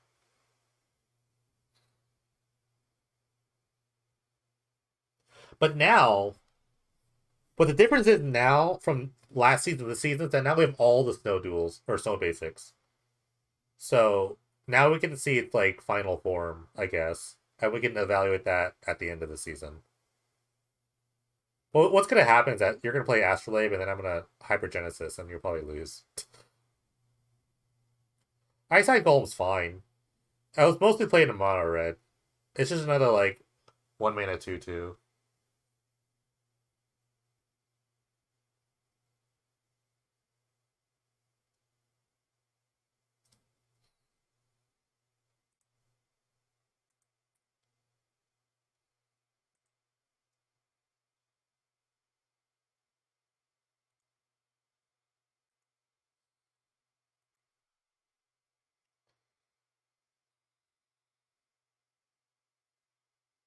Basically, I just think like while that effect is good, and I won't disagree with that it's good. I think it's just like not something to be afraid of in Penny Dreadful. I think there's like a lot of superpower things going on anyways, and then just like having the fixing, having the fixing is interesting, and now we'll probably see its full effect now that all the duels are legal. Because like what could really happen is that cards that like gain in value are probably things like Evolving Wilds. Excuse me. You could probably just play like Evolving Wilds more, maybe, with like Astrolabe.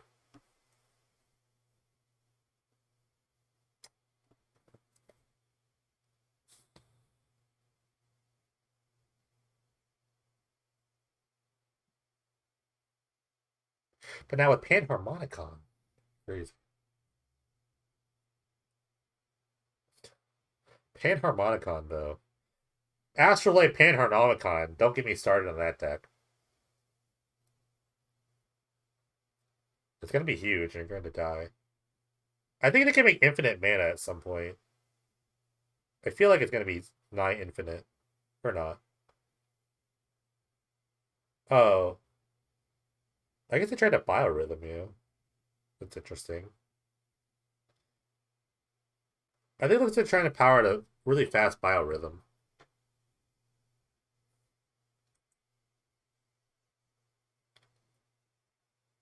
Payoff is a big thing for Astrolabe Greed Pile. What are you accomplishing? It will be the big step. Honestly, now that I think about it, Astrolabe Ascendancy is going to be kind of nuts. And I'm talking about like the more like basic Ascendancy list that like things like Briar Moss Blade. I think that could be pretty crazy. Because now you have all the snow lands. And then you could just like play nonsense cards. You can still play your nonsense cards like Life Death or whatever. Actually, I don't think Life Death is legal. Or is it? It's not. Never mind. How do they win? How do they win? Maybe not snow duels, but snow basics. I'm talking more about snow basics. I think snow basics can be pretty nuts with Astrolabe, especially with like Ascendancy.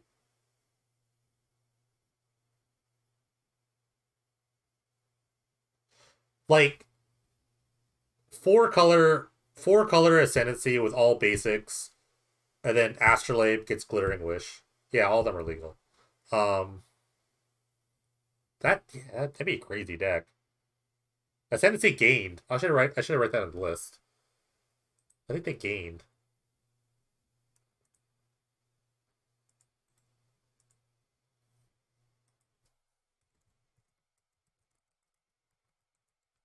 This is getting pretty big. All right, they gained. They gained there. Okay. Huh. Interesting.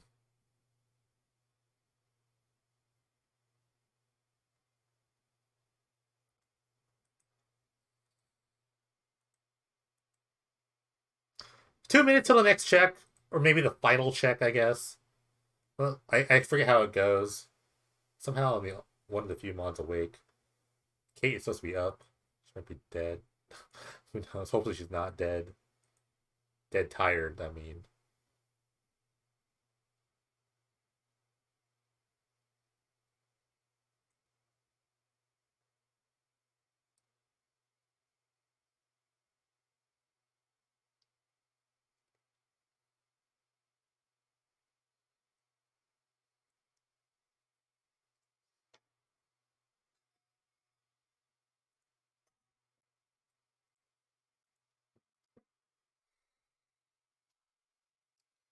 Great deck.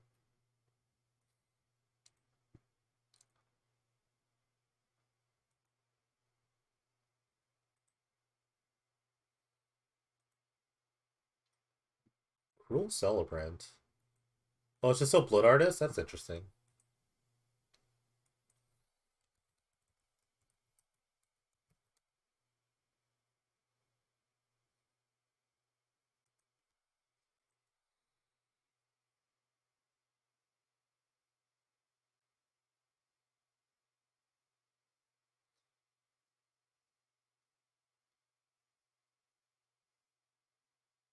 This is a lot of creatures.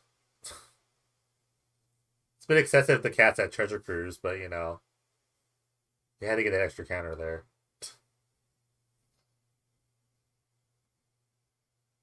It was a little excessive, I think.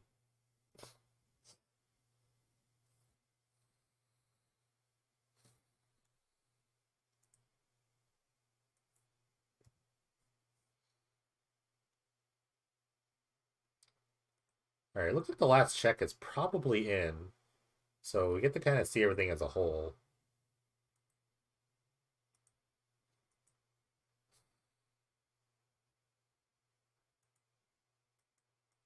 I love the people that crawl back to the format and then this is the cycle. I think I've learned the cycle of like penny dreadful rotations.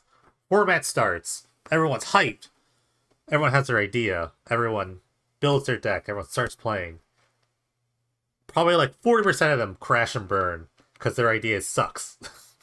It just dies. And they get crushed. And they're like, no, forget it. And the 60% stay.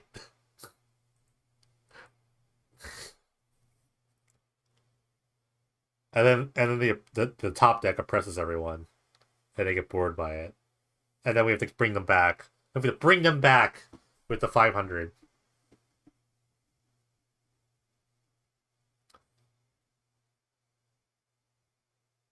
Yeah. It's just a magic thing.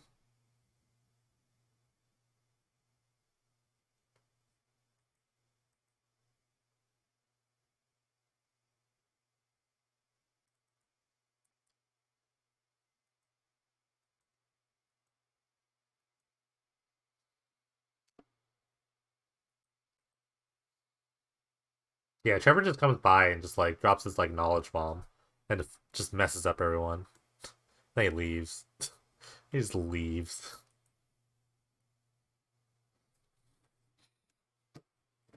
Yeah, people just like see numbers. They look at numbers as if like it's unhealthy. I don't know. Good decks are good and bad decks are bad.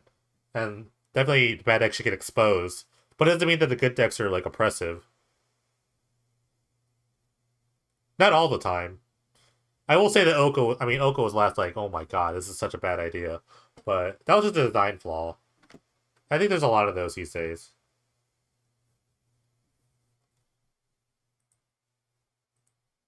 I think the rotation page crashed. That's not good. Oh, Kate's awake.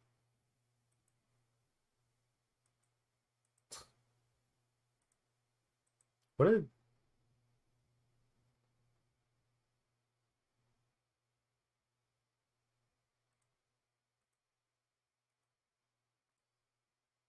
I didn't know they had a hype message.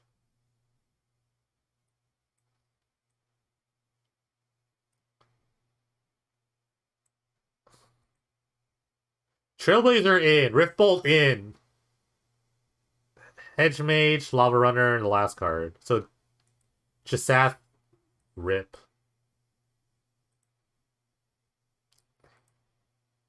Yeah, no him's great.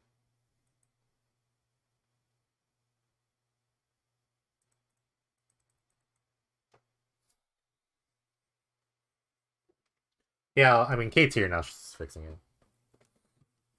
Never fear. Oh my god, it's an ugly Actualize. Yeah, I mean, like, magic is work, in a sense. If you want to brew, if you want to go against the grain, you have to put the work in. You just have to. It's just like, It's very like disheartening to see as a deck builder. I think it's really disheartening to see people just give up.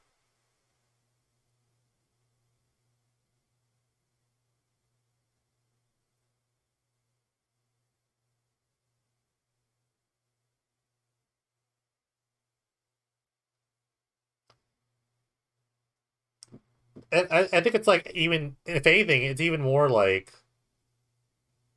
it feels better. It feels better when you work on your deck and you just kind of like you tune, and you take your lumps, you take your losses, you take your like first 20 losses or whatever, and then you get it right. And that moment when you like get it right, no, the rotation page can't be sorted right now. And the moment when you get it right is like amazing. It's like it's so good. It feels so good because you know you like worked on it, and you know you like you made it like you just like made it happen. Like the progression is what's fun. The progression of like becoming better. It's like the training arc. It's like if you watch an anime, it's like when like protagonist of a shonen like he needs to get better. They need to get better. They start just training endlessly. They just don't like get there. Like they go to the hyperbolic time chamber and they get stronger. They take their hits and they just get better and better. If you don't even step into the chamber, then you're not going to amount to anything. It's sad. It's sad for me when someone has an idea and they just like bang, like they just don't get anywhere. I don't know. Granted, some ideas could be just terrible, but which decks will I play first? My philosophy for new seasons is always try to play the most broken thing I can think of, and currently it's Hypergenesis, so I'm gonna play Hypergenesis first. That's not gonna be a secret to anyone. If you've watched if you've watched me throughout the years, you know that I really like Hypergenesis. And that seems pretty good. But I think it's like I think the difference is now is that it's a deck with a target. Combo decks are like have a big target on their head, so I'm gonna address that through deck building, I guess.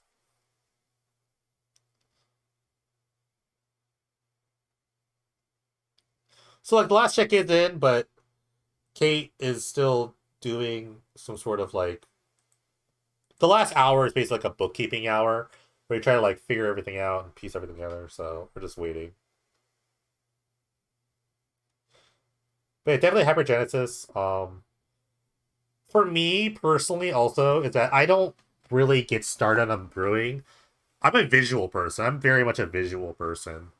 I'm not good at like I don't like looking at the rotation page and figuring it out from there. I like big pictures and stuff. So for me, I need to like see everything. And I really need Scryfall to do like specific searches for me. Even though the rotation page can do it, it's a lot worse at it. I would say. Not that it's bad, it's just different. Shoutouts to Kate and Baker. They do a really good job there. And everyone else involved in code. Sure, you can suspend it. You can play things like the expertise cards from Kaladesh. Like carries have expertise, he needs expertise. Those cards are pretty decent. Um, yeah, stuff like that, I guess. But expertise is probably like the second most popular thing to do. With suspending, I've definitely suspended a Hypergenesis and still won that way.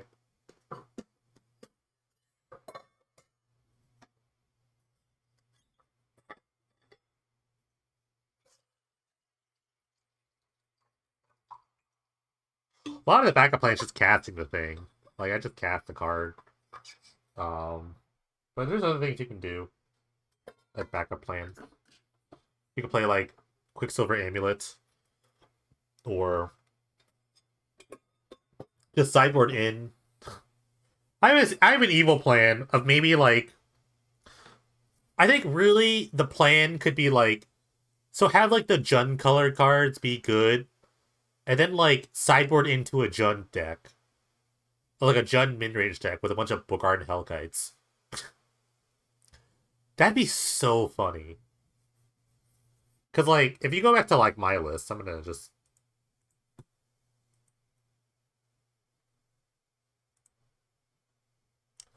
Like cards that like these cards are unplayable, right? These cards are uncastable, and like all these cards could obviously go as well. So it's like 16 cards I don't really have to play, and then I'm left with like this nonsense. Like I could just like play like I don't have to play like Demonic Dread or maybe like Violent Outburst is fine. So then I can play like 15 cards. Like let's say keep this here. I could have a 15 card sideboard. That sideboard's into a ramp deck with like Colossus, Cyclops, and Bogard Hellkites or whatever. It'd be the stupidest deck, but it would work. It could work. Oh, I have to board Hypergenesis out. Dang it. So like keep some like outbursts, maybe. Maybe like a Demonic Dread or something. Board out these 15 cards. And then board into like a Gen mid-range deck. Wouldn't that be funny? Like just Cyclopses, Hellkites, useless enchantment. And then just like board into dragons. Like, I don't know, some other dumb dragon deck. Be kind of hilarious.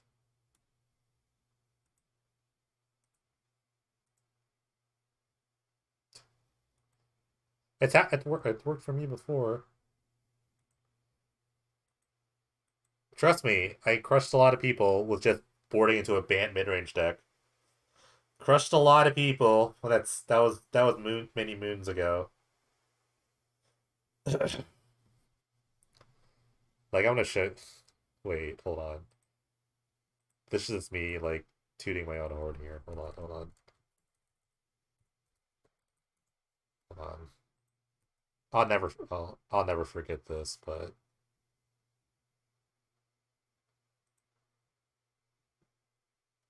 give me a minute. Give me a minute. I wonder if they're playing new league. So this is interesting if they're playing new league or old league, because now like the league's about to reset. I think it's probably reset right now. Oh, they're playing old league. That's not good. They're gonna have a they're gonna have a wake up call in a second. They're gonna have a wake up call in about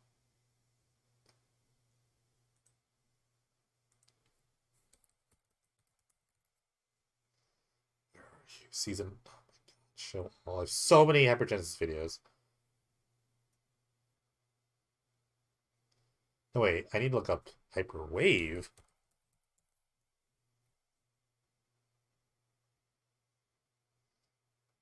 Show all. Oh my God, there's 26 videos on Hyperwave.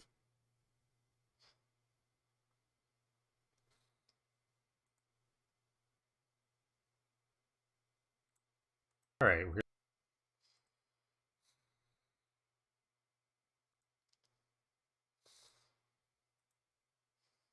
okay, found it.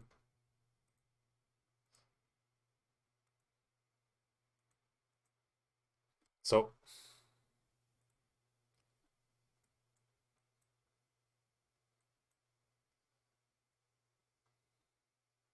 that and he attacked for 16. so like Hyperwave was like Cool. With Harry Saboteur, okay, he has changed his deck. He's added a pirate. Added a pirate. so Hyperwave Okay. was like the first like iteration of like I need to transfer this whole sideboard. It was like it was the answer to like I need something to do against all these counter spells. And so and this time I'd added Parallax Wave, Feldark Guardian combo. Because you could still because it was just insane. Because you could still like you could still Hypergenesis into like Wave Guardian and then anything like Hellkite kills them. Or you could like draw your deck, gain a billion life or whatever, make a billion mana with Prosperous Spirits. Or Pure Strider too. You could just naturally play the combo. You could just go like Wave, Guardian, Pure Strider, and they die. But the sideboard plan was just a board into a mid range deck, which is hilarious. So it's time for the switcheroo. Yeah, it is time for Switcheroo. Although you've seen my Guy's Revenge style. It's weird against his deck, 'cause his deck's more of like a weird ramp mid-rangey deck. I wouldn't call it like Hi, control deck in any sort of sense. we're just watching my However, old video. I'm watching the pack where like blew Baramasa's mind. it is like he is Okay, running just all right, like get to the point, man. Get to the point, me. just like nonsense cards. Yeah. Get to the point. Okay, I'm let's just just let's just try it out. Because I have a game to give. So just take out all the nonsense cascade Two more cards. and just bring in 15 cards. Bunch of signets. Just bring in the signets, man. Actually, these are Bring in all the Cloud Blazers too. Why not? bring in the nonsense. This also might be Yeah. playing into his plan, but if this wasn't working, I just like go back to the regular plan. Plan A. Exactly. Like, And these that are was kind the of fun big games with thing, is classes. that then you put them on like then you put their head on a swivel. Then they don't know what to expect. Wow, I took the full time. Jesus. Just red networks. Okay. So maybe that won't be as good. We'll see. This is Yeah, I can hand keep is so this. funny because Probably this hand probably is get two or three great. This wins. hand is actually amazing. If I draw another If I, land. if I draw a land, exactly, exactly me. Oh, there it is. Okay. Um, I'll top that. I wish I could see people's faces when I I do play want the this thing scry lands. I should. because I have white mana. I don't really need white mana right now though. he was playing some sort of like Signet? Grixis Yeah, I'll do colorless the deck. same. That doesn't make any sense, but it does. Oh, the look on his face. I wish I could see Unfortunately, I his don't have any face. white mana on tap yet, but I do have a lot of white sources. So I played this see what Signet and he happens. blew his mind. A pause. Like, why is there a signet? Like, huh, interesting. Yeah. Yeah. Here we go. I Here we proceeded to just go. like play a bunch of Gaia's Revenges and kill them, but it's so funny. Anyways, I know it works. I know the switcheroo works. I'm definitely prepared to do it. Alright. If Kate's here, that has to mean that season 20 is available. The final hour. Oh, we're in the last hour. We're still in the last hour, huh? So we're just in the last waiting period. Definite proof. It works! It does work. They've just been jamming the same decks against each other. Everything is in place. Did the leagues rotate yet, or are people still playing season 19 league? I guess the season 19 league is still going on.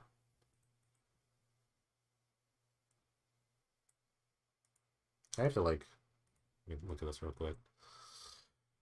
Let me do some upkeep here. We sort some decks. Oh my god, I have to talk about sorting decks. I won't talk about it here, but I think this is just a. I don't know. We need to hire some more sorters, or I have an idea. I'm gonna. This is just. This is an outside inside mod talk, but we should strip everyone of the sorting title, and then we should see who complains about it, because those are the ones that either cared about it and did something, or just want the. And then we can evaluate all of them by like whether they actually wanted to do it or what. Because I feel like we have a lot of people that have the sorting title and they don't sort, but it's hard to tell because I don't know. Because sometimes I'll walk into the queue and there's like 300, and I'm like, what is going on? Half the time you just press a button and half them go away.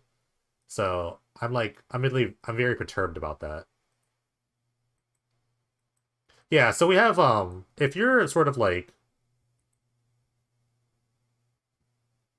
I would say olive color green title or name on Discord, that means you have access to sorting decks. You could sort like league decks, gathering decks, whatever. Oh, I was going to ask. I know like I know Baker put that in. I don't know if you're actually like doing it. I don't know who sees that, but yeah. I mean, I don't know. I'm not trying to call on anyone, but I am at the same time. Like sometimes I just walk in there and it's like there's like 300 decks in the queue, and I'm just like, what's going on? Like, what the heck is going on, guys?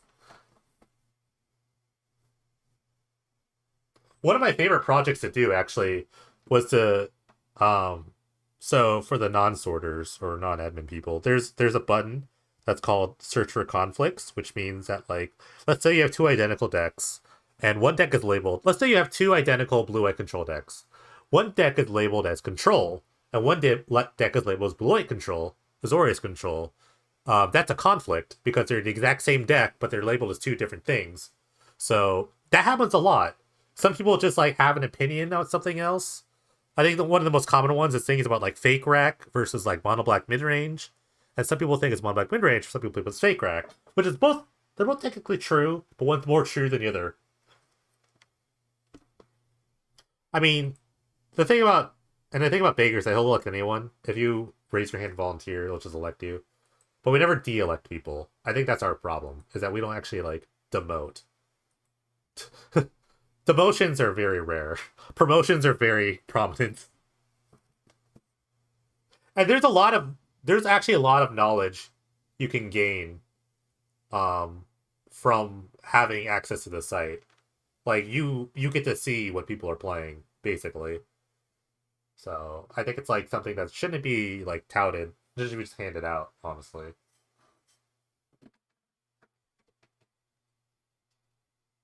Yeah, any of the like Baker or Kate, they both are admins, so they can give you roles like that, and they can give you access. Go to archetype sorting in Discord if you want to volunteer. Definitely always need volunteers, but I mean, you need volunteers to do things. It's been my gripe for a little bit.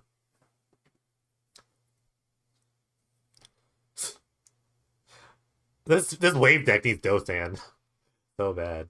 Um, Man, Time Spiral Remaster's Lotus doesn't exist. Hey, we lost a lot of lands. Huh. A lot of the lands are gone, huh? That's big.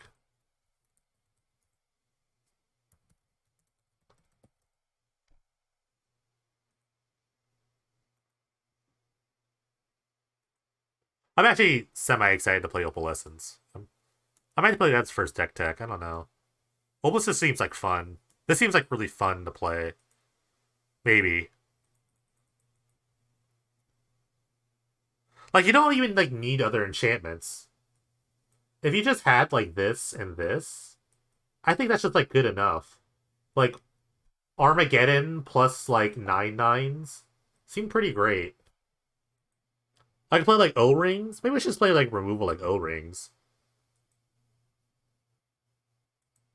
Maybe we should just play, like, O-Rings over some of this other stuff. Like, do I even need all this, like, Sanctum stuff? Once this is down, the game's over. Maybe it's just like this. Like, maybe like Oblivion Rings or something. I don't know. I want to play Open the Vaults. Can I play Open the Vaults in this? Like, is Open the Vaults legal first? I think I'm gonna assume it is.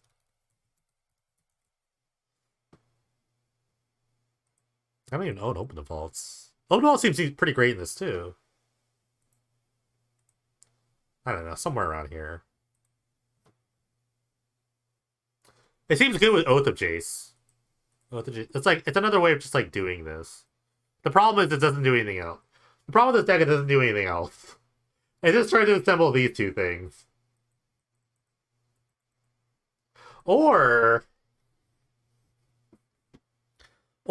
I could just put this in Hypergenesis.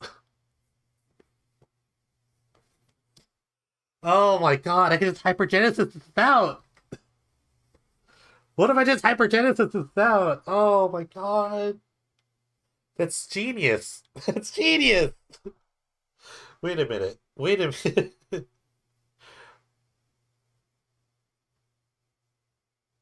It's just genius. It's just we could just pickle that. We can pickle that. We could definitely pickle that. It would be the fastest way to get two enchantments in the field at the same time. It's Hypergenesis. I could play like Naya. No, well, Spirit Guide. No, I would have to play. I could play four color. Just have like Demonic Dread this, and then just like that's not a terrible idea, honestly. I could just tutor for the cards I need. Unfortunately, if this would be actually really good if Ardent Plea was legal, because then you could tutor for everything, and that'd be pretty fun. 9 lives but no solemnity. Solemnity. I still don't know what this card does. Source of deal damage, you prevent the damage, put on a coordination counter. 9 lives leave the battlefield, you lose the game.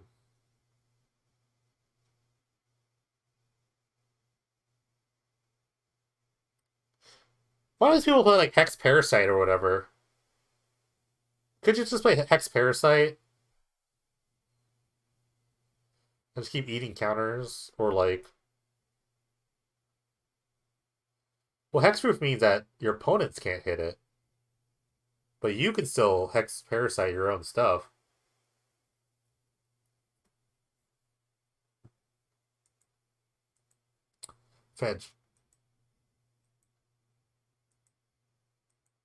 If you had Shroud though, Shroud's different.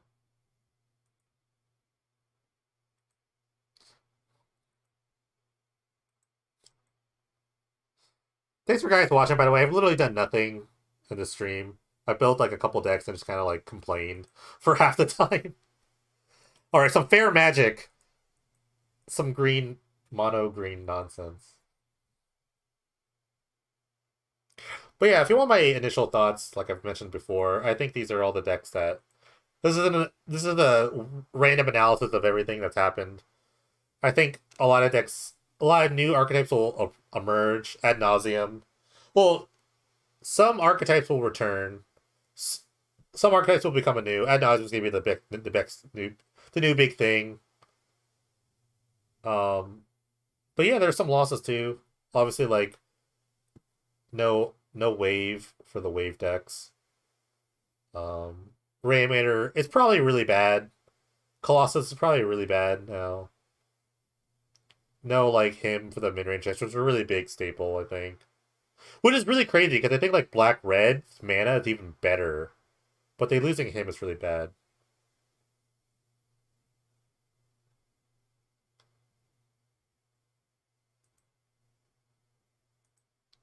I mean, I think Dreadnought gets probably get better, especially the mono blue versions. Ponder's really good.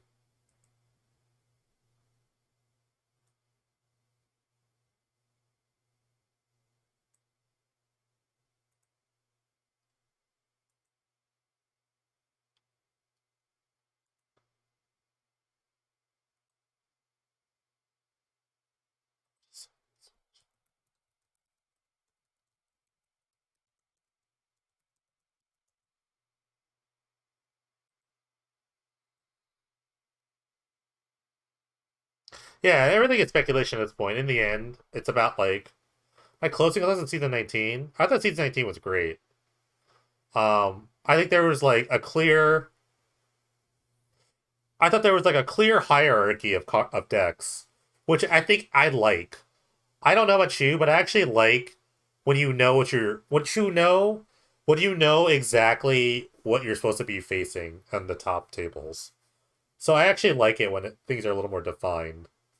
Um, but I'm also kind of glad that a couple decks got nerfed. Like obviously, Karma Druid leaving is pretty good.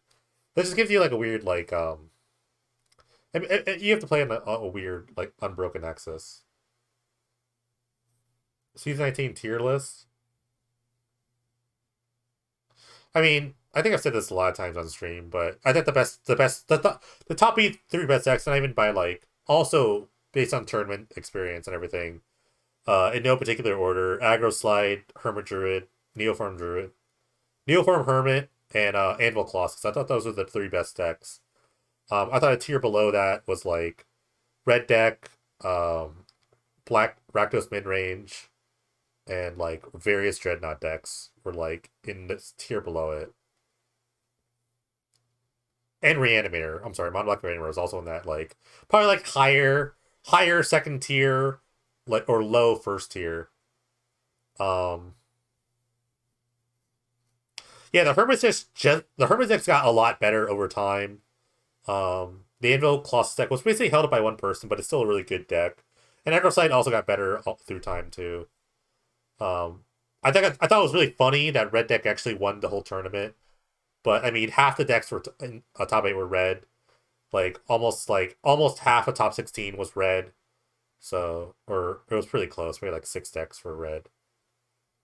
So but that's not surprising when you think about lifetime stats. Aggro Slide is technically a good matchup or a bad matchup for mono red.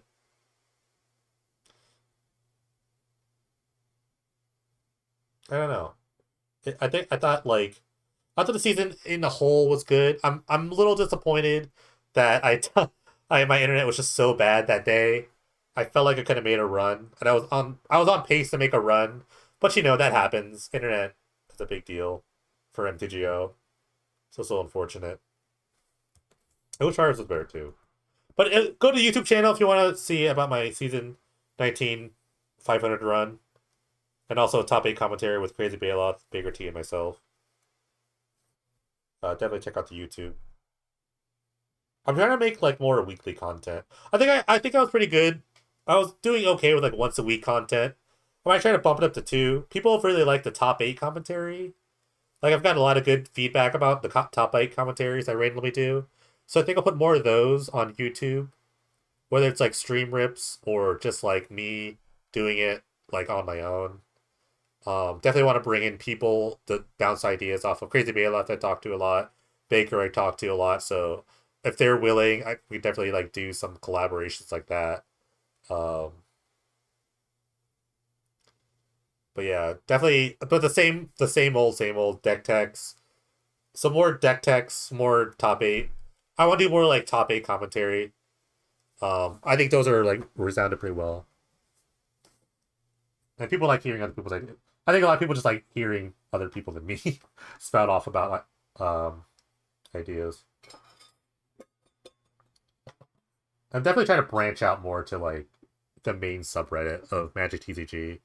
I just have to like Reddit is so silly. I've talked to Baker about this a lot, but Reddit is just all about timing. It's literally just timing of the day when you like post things sometimes, because you could post something and it gets just buried, or you could find it like sweet spot where it's like it's on like you're on the front page and people are upvoting it. It's like crazy.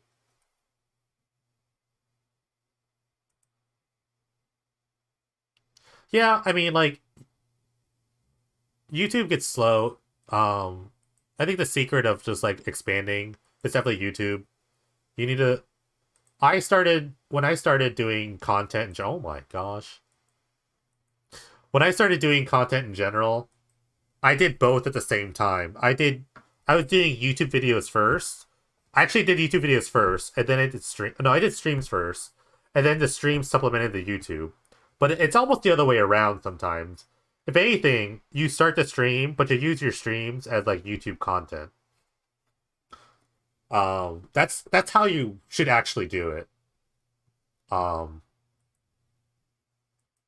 because if you think about your stream in general, it's like I think just jamming the same deck. Uh, like sometimes you could just like use one stream and probably make it like three things. Like I could chop up a normal tournament stream in two phases. It could be like a deck tech of like, okay, this is the new deck I'm playing this tournament. Let's see how it goes. And then if I bomb out of the tournament, I could turn the top 8 into another sort of content thing. You know what I mean? So that's two videos in one. Or maybe like I finish the tournament and then I just play a league, and that's another content. That's just more content. But um but yeah, I think YouTube is really big for expansion, so you definitely want to like interlace the two as much as you can.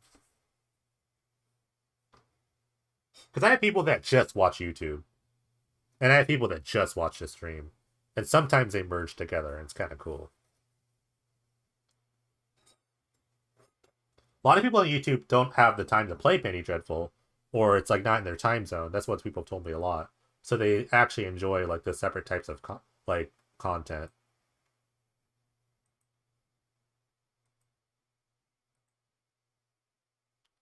Damn,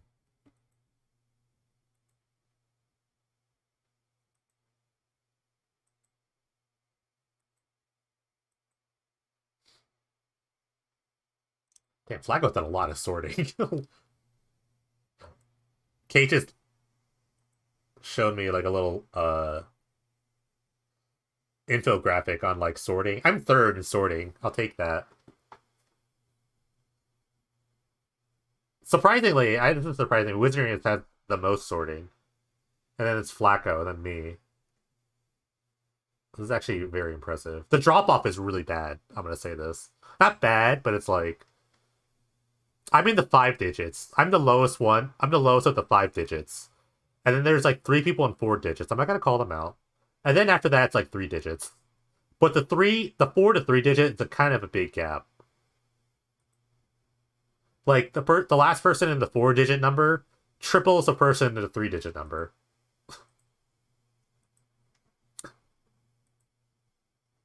It's actually insane. Some of these people are inactive in general, but I don't know.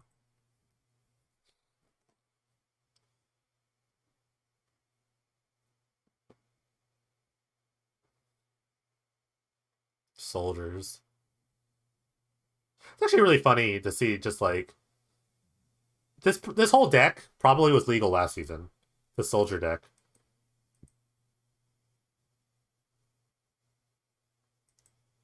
Graph it over. That's a good point. I'll probably do more sorting when it's like absolutely necessary. Like if it's in like the over 100 to 200 range, I feel the need to do it. I was like, okay, I'll do it. But if it's like low, then I don't know. I'll do it if I have time. The higher it gets, the more urgency it leads for me.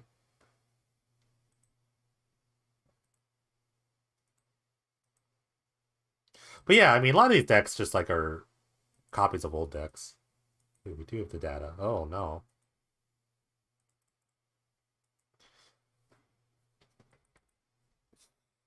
I mean, nothing better to do except 20 minutes of the season. What lands did we lose? So we lost like a lot of the check lands, right? A lot of the check lands just gone. Uh, what's the best way to search for that? Um,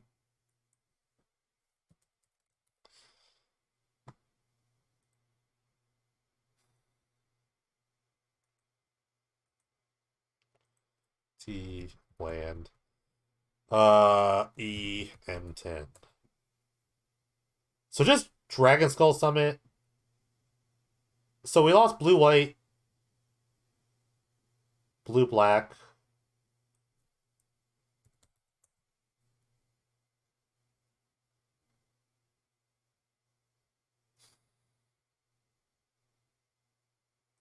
What is a code for Innistrad? Is it INN or is it IST? It's ISD. I was wrong.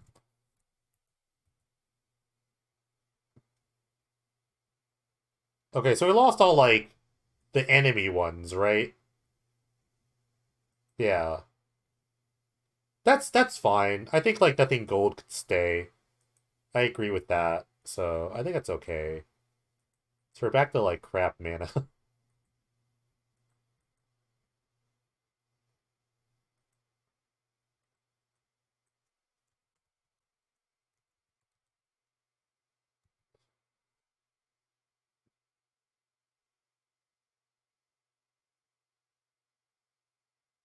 We lost the some of the dual cycling lands. That kind of sucks.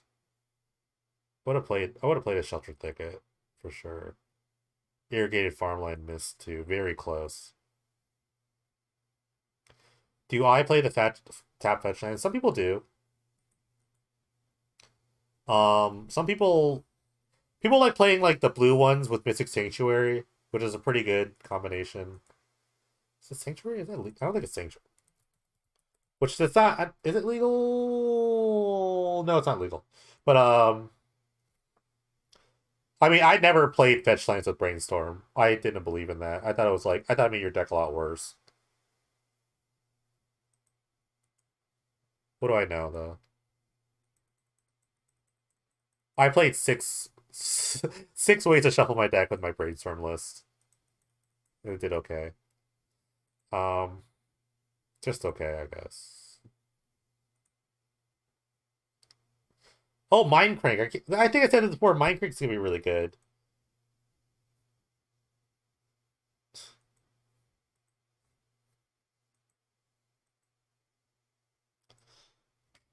I think I counted out the other day. I only when I looked at the VOD, I only used Dizzy Spell for the transmute 4 times, and I feel like half the times I used it, I chose the wrong choice.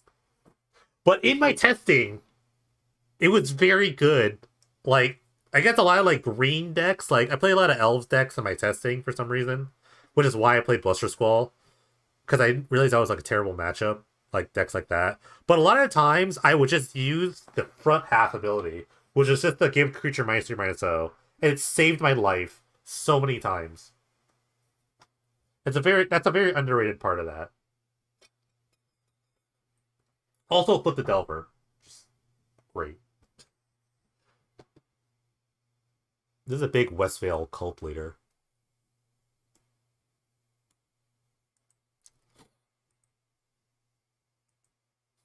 No, I mean Brainstorm is just silly. It's a silly card. It gets better. I think it's good enough as is. It just gets better when you shuffle. I think like I think the misnomer that people were thinking about is like I have to shuffle my deck. I have to shuffle my deck. I have to shuffle my deck. Don't. You don't really have to shuffle your deck. You just gotta live with what you have. You just gotta live with it. Sure, you might get brainstorm locked, but it's whatever. It's like whatever. I think people are like people that just have this like robotic way of thinking sometimes, where it's like I have to if I want to do X, I have to do Y. And it's like not really. It's like you could just kind of get away with not doing it sometimes. I thought it was way better than Opt. Opt is like once during 18 brainstorm ponder season, I was not even thinking about Opt. I was like, there's no way I want Opt in any situation. Like, yeah, it's like you can't do. It. God, I need a cringe compilation of like all the times I brainstormed in my end stuff. Like, you want to see a dead body? Here's me. You want to see a dead body? Here's me end of term brainstorming or something. I'll just find it. Hold on.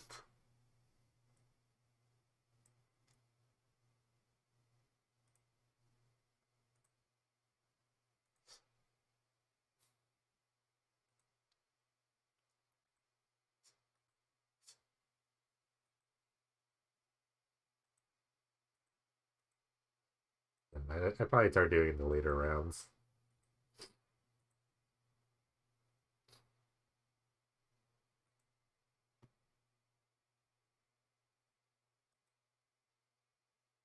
Are you talking about the one that like it's like a?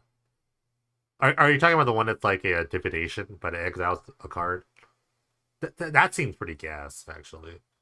That seems like a lot of gas.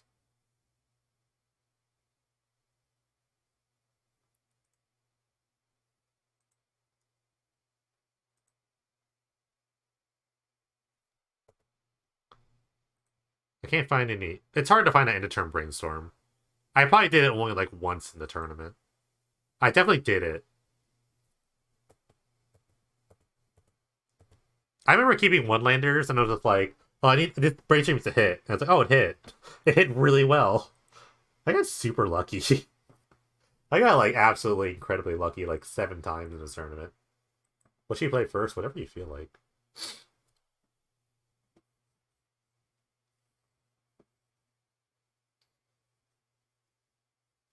I think if you want to like make an impact, that you try to build the best ad nauseum deck so everyone copies it. But make it not super great, so I don't have to like work hard to beat it. No, I was thinking about this the other day. It's like, or early in the stream. What is like the alternate win condition ad nauseum? Like, do people just try to jam ad nauseum no matter what? Like, wasn't there like an alternate win con that people usually played? All right, I found a Ross Merriam article about it. Let's see. Thassa's Oracle. I guess that's the. Wait, what?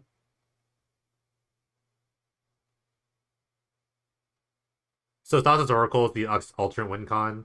That's kind of broken. I guess. Can you play Lab Maniac? Is that legal? Lab Maniac is the other alternate win con, right? Yeah, Dark Ritual isn't legal. I don't think. I think I missed.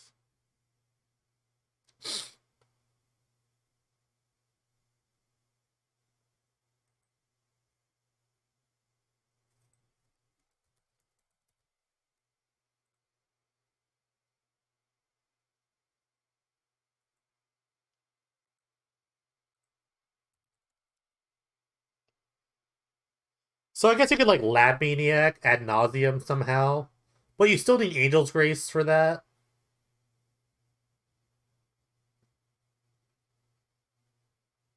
or some way of like not dying for having zero less life.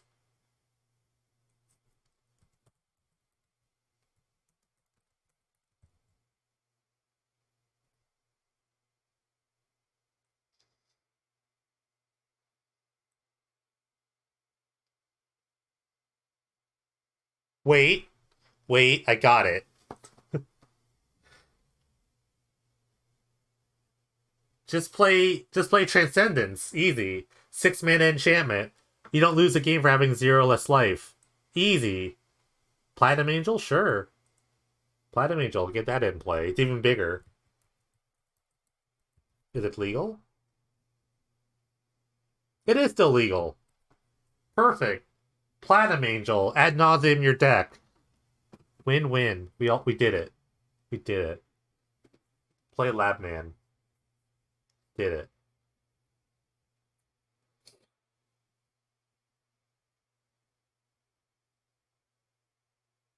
Actually, I don't know. You can actually I don't know if you can like actually I don't think Platinum Angel works. You can't pay life you don't have.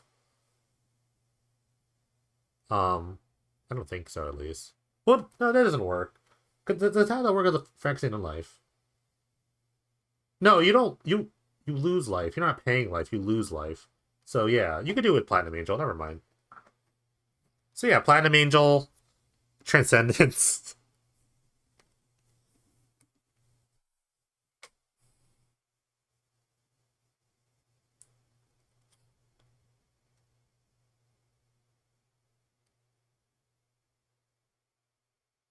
Yeah, I think if like it's hard to say like what should I play first, but it's like everyone's got a different play style. Everyone's got a different idea of how to attack the format. So in general, I would say find something fun and try to build that, or look at the most polarizing cards that are coming in, or the shiny, flashy cards, and try to build the best version of that.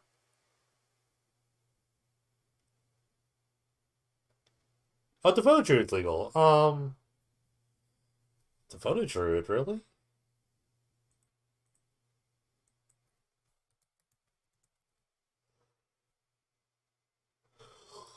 So the good Vizier is not legal.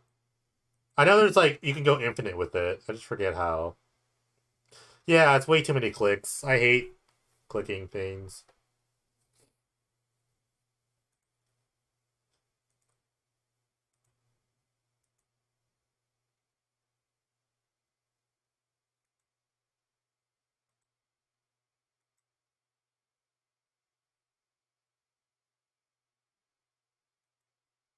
Oh, I know what you're talking about.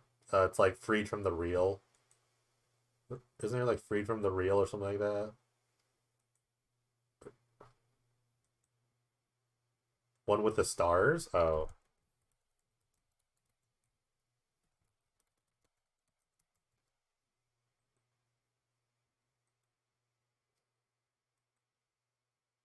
wait, what?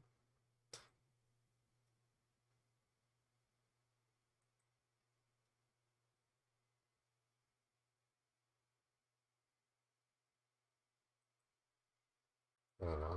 This game seems to be gone to a halt. They're playing two games at once. Legend. Oh, enchantments don't die? Really?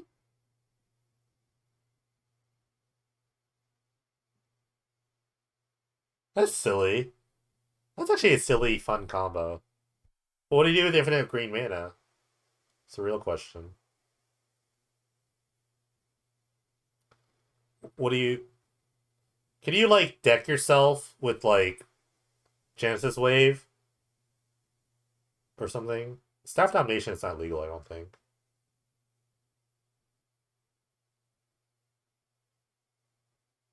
Valgate Invoker. That's I guess a card you could play. I feel like you could like deck yourself with Genesis Wave and then draw a card somehow. I feel like that's a thing you could probably do.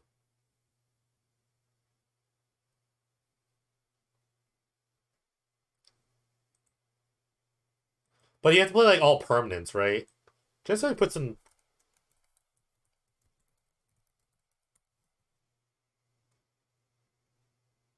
any number of permanents.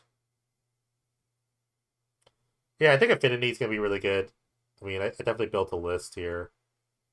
I just think it's pretty strong. I don't even know if you, like Tempered Steel. I mean, I think you can't go wrong with either direction, either like the blue or the white. I think both are fine, but I think Ravager is gonna be pretty big.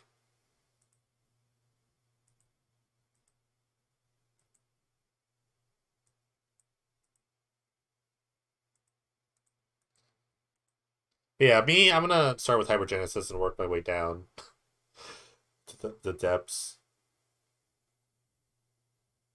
I don't know if people like enjoy me trying new things and winning, or maybe no, no, this is wrong. Before I even say anything else, I'm just gonna stop myself because I'd rather just make content that I want to make versus like what people want me to do. I think that's really the this has always been like stance. I build decks that I want to play, not necessarily people want me to play. That's always how it's been where I've gone. So I'll just keep doing that. But I guess the real question is, do people actually like seeing me fail, or are they actually rooting for me to win? Because I'm gonna try to win, but I try to do it my way.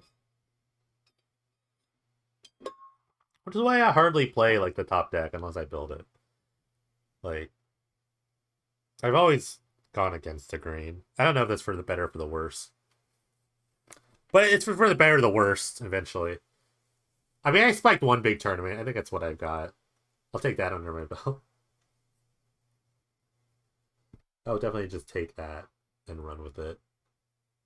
I could definitely talk about it for a really long time.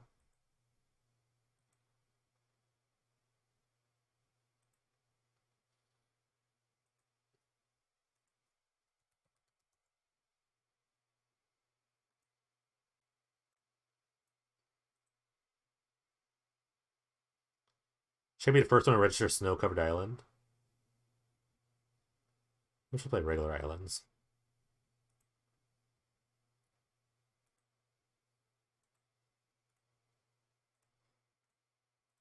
We should have like a prediction, real quick. Predictions before I leave.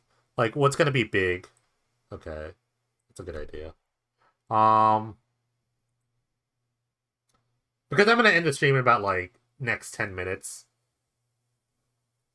I did do one. A viewer did like submit a deck. I did that once. I thought that was kind of fun. I might try to do that again. That's the time vault video. If you go to my YouTube and look up the time C video, that was actually a really funny video. That was very spur of the moment, and it actually worked out. Okay. I've kind of let's see.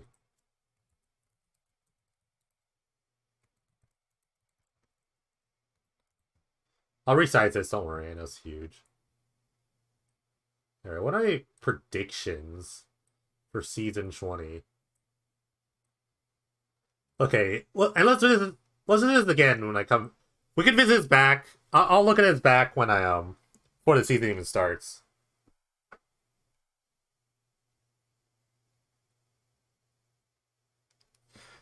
How spicy it takes can I get here?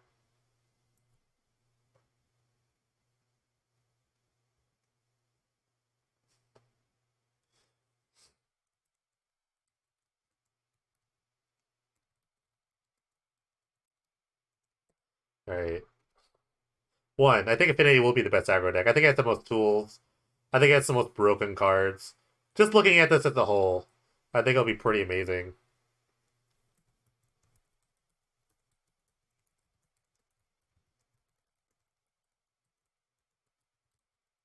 Hmm.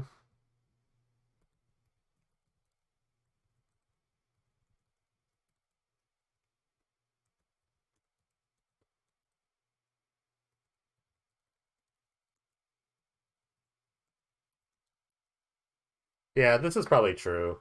This is not really a hot take. I think Agrosite, I think these two will actually be the best deck. Although, I think, like, Affinity will be pretty good. But I think these two will actually be the best. Just like on a history standpoint, I think like aggro slide hasn't really changed. If anything, it got better. Like I mentioned before, World Gorger is actually going to be really strong too. It kind of depends on everything around it, but in like on a history standpoint, I think his deck's gonna be great. Yeah, Storm's not gonna be good because like there's no dark ritual. Um,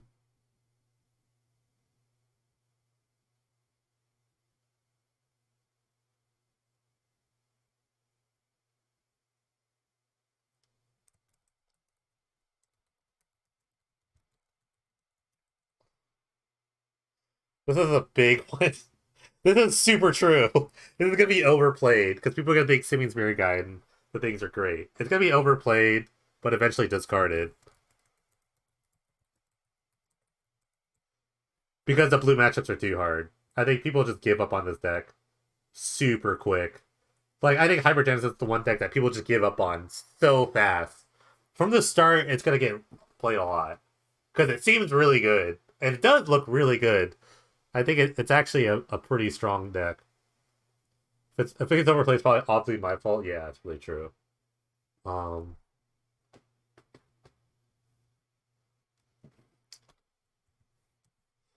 hmm.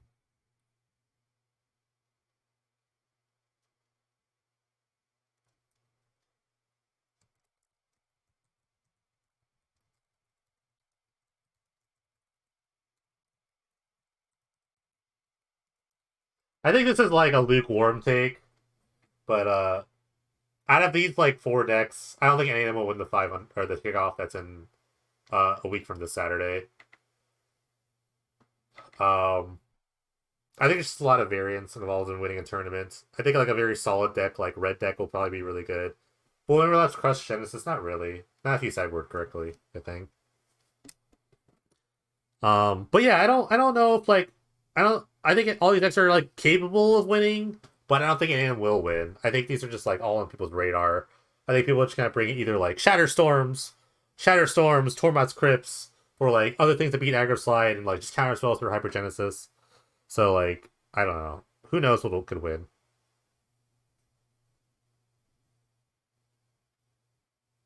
Um, let's see. I'm just gonna say this. I'm gonna say this because this is my initial take. Ad nauseum's gonna be bad, and I'm gonna tell you why.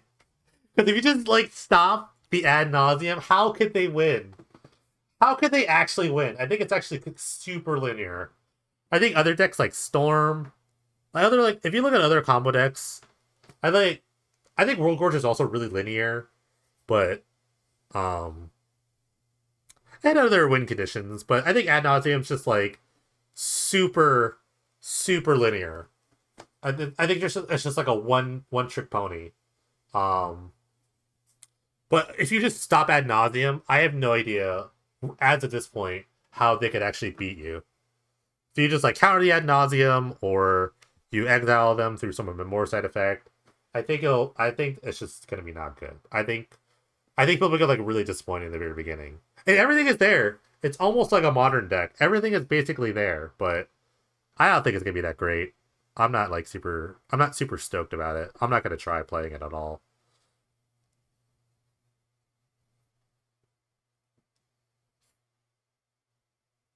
All right. Okay. I hope this is not true, but this is gonna be my last take before we leave.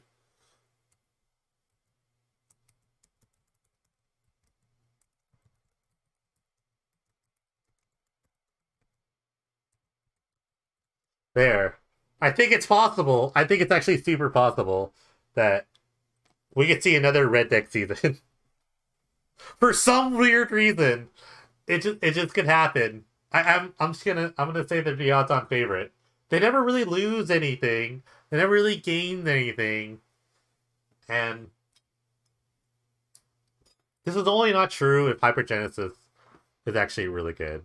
Because I think like Hypergenesis like poops on red deck really hard. But I think they're still pretty good. I think it's still pretty decent of a matchup for most of the other decks. I think it even probably beat Affinity as well. It's not like super great, but I think right now I have them like I could see a potential repeat of this. I could definitely see a potential repeat of red deck winning it all again, and that shouldn't be a shock. I don't think so. I think it's always been a solid deck. You put like, and they have Rift Bolt. So it got slightly better. I can go back to the deck list thing, and maybe they just got a little better. Honestly, they did get a little better. Actually, adding a bolt is really good.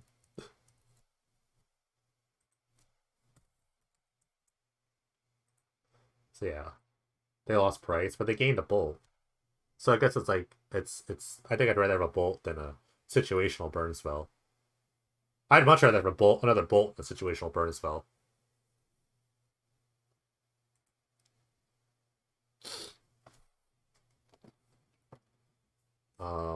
They got Rift Bolt. Rift Bolt's in. Last check, snuck in Rift Bolt. Um,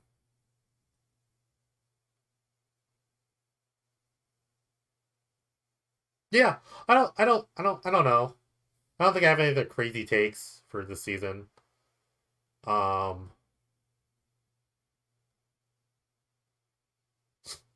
it'll be a little disheartening if Red Deck actually wins again, but I think it's still the odds-on favorite. If I were to put betting odds, I'd put that as probably like a good, reasonably like 3-1 odds, something like that. Most played sideboard card, Tormod script, and it's not gonna be a question about that. Um, Definitely Tormod script. Uh, People hate losing to graveyard decks, and people love sideboarding and free cards. So Tormod script's pretty easy.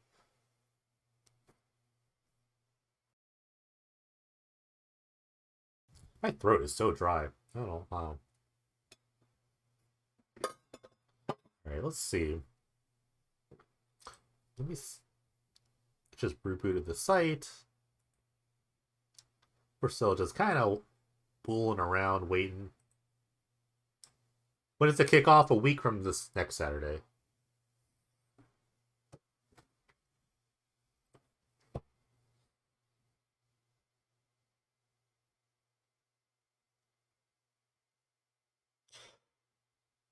I'm very excited about Strixhaven. I don't know. I have to look at all the cards. Like I said, I have to look at it on a Scryfall sense. But so far, I haven't really seen anything that really pops to me.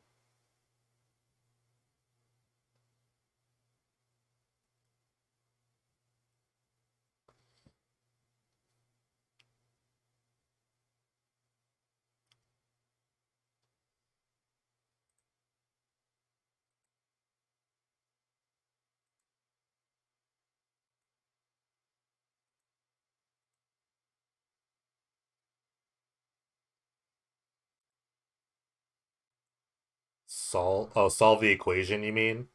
Yeah, I wish he'd had that like 4 seasons ago.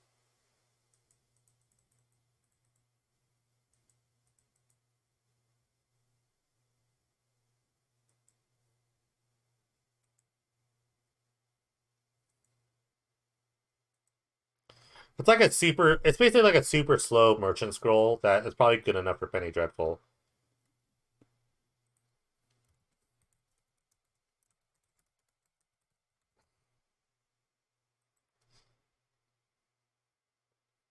Like I wish we had that in like combo seasons. That'd be super fun.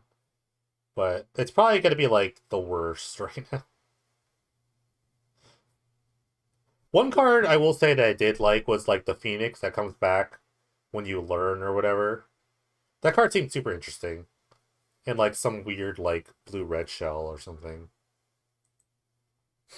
But you need like a lot of lessons or I don't know what it was called.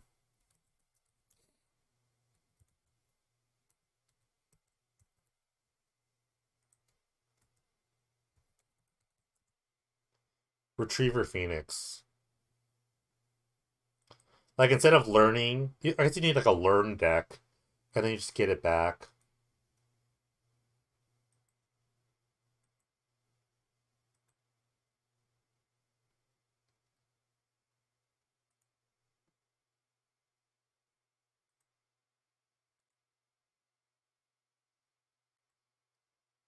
Yeah, I only know it's in because I saw it.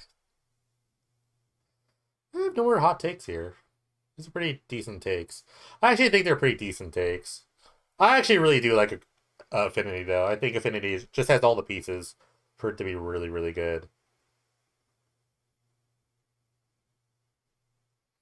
I think Combo's a lot worse. Combo feels like it's gonna be a lot worse off this season than last.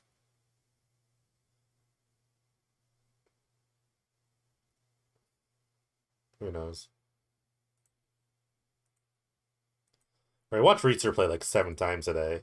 But I haven't seen Bob play yet, so. Alright, and they're already starting strong. Let's see if they have the same. Let's see if they have the same thing. Coalition Relic. Interesting. Samet. Samet. It's okay. Moon Reflection. I'm really not a big fan of Rune. The more I think about Rune Reflection, the more I'm not a big fan about it.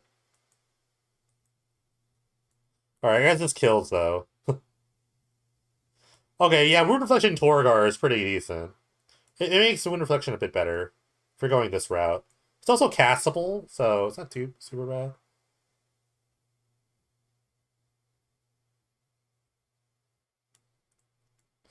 The problem is that like you get got by disenchant.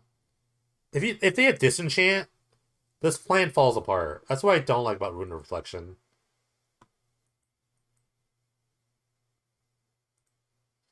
You lose like an onboard seal of cleansing. You just lose that, or your opponent flops down a seal of cleansing. That's just like bad.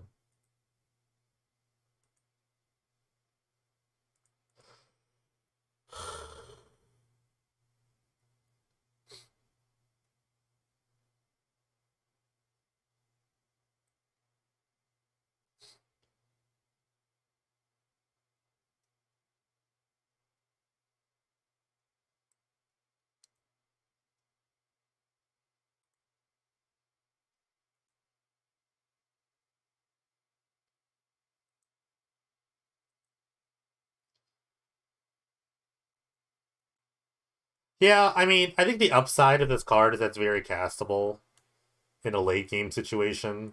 So, but like Mattress 6 is not castable. That's my problem. Is that it does work with Torgar pretty well, but it doesn't really work with like other things. I don't know. I'm old. I'm rigid. I'm stuck in my ways. I like Coalition Relic. It's actually not bad. Sides back up. Awesome. Well, might watch like one more game. Yeah, I mean, I'm not saying it's uncastable. I'm just saying it's just like harder to cast. Let's see the. Yeah, the first league games have been established.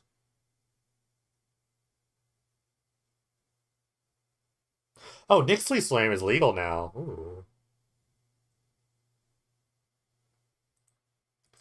All right, well, watch. This is the first official match of season 20. So let's just take a look right now. I can tell you the matchup right now. This is going to be Eggs against Ad Nauseum.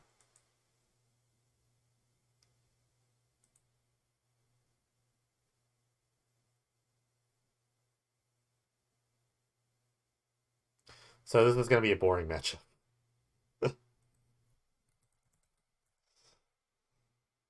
So we're never going to need an archetype for Ad Nauseum.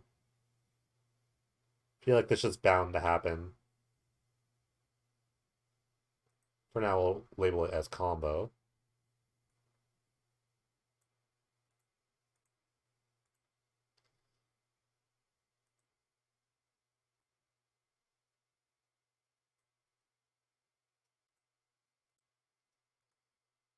All right, so it's more real here. Which annoying combo deck is more real? We're gonna be here for a while. So really, like both decks just kind of like smash into each other, right? One just tries to go off before the other. I guess the difference is that like this eggs deck might have, it might have like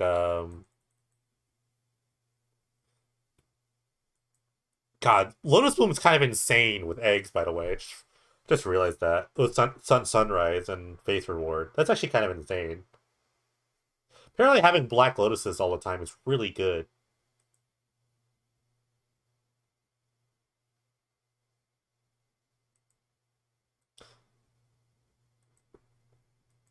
But I say this is the first official match because this is the first league match ever that we're watching.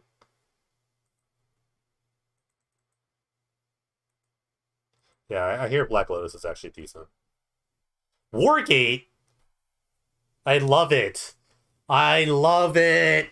Wargate, Wargate, Wargate. They're gonna leak it? Okay. So I guess like the ad nauseum player here is taking more of a conservative approach. More of like a control-esque looking play. Whiteboard to sleight of hands? Gross. Just gotta say that. Just gotta put that out there. Gross. Black border, sleight of hand, chef's kiss. Mwah. Gross.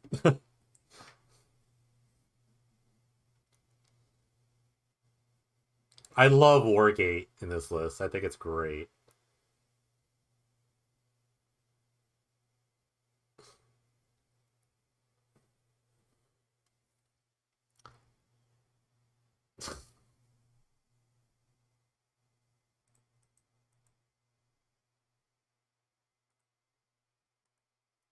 I bet Kate's the kind of person that would alter all their cards to become white bordered. I can only imagine. Disgusting. I've seen those cards. They're gross. Saw like a white bordered Jace the Mind Sculptor. I almost died inside. I almost died inside.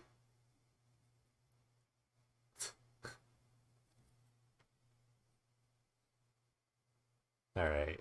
What happens here? Are they just gonna try to go off in response to the Factor Fiction? Um they're definitely gonna cast an egg here. So I will say that I also play whiteboarder basics. Only as basics, because they're easy to find with fetch lands.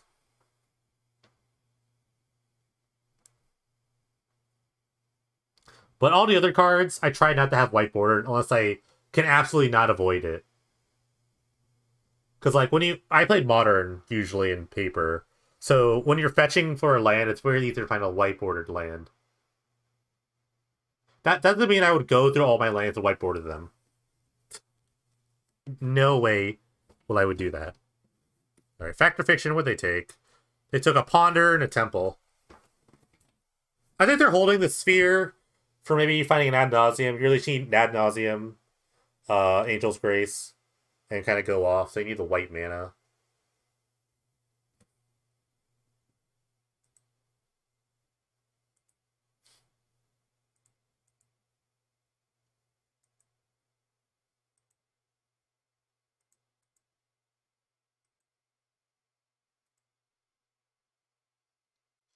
So Pentad Prism, another big deal in terms of like it's so crazy how somehow like the entire old modern version of this deck just kind of slipped in. Just like Lotus Bloom. Did these cards get reprinted or something? I feel like Eggs goes off here or tries to. Oh, if it's a gift, then it's not that bad, I guess.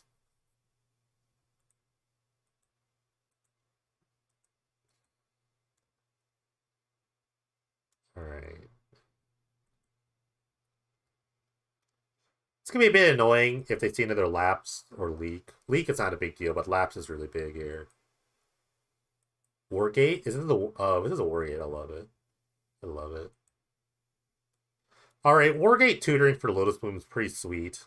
Not gonna lie.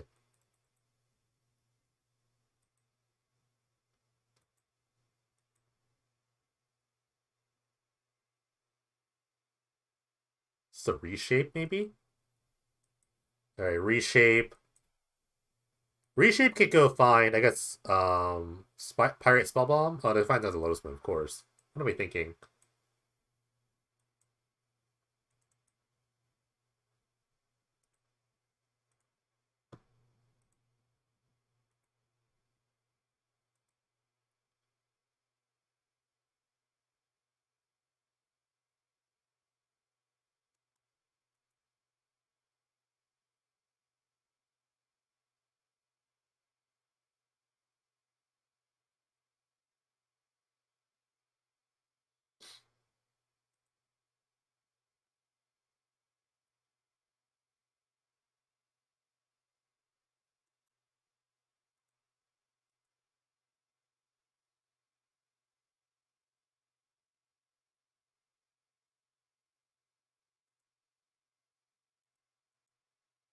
How's the game in turn 7? A lot of mana leaks and counter spells from the ad nauseum opponent.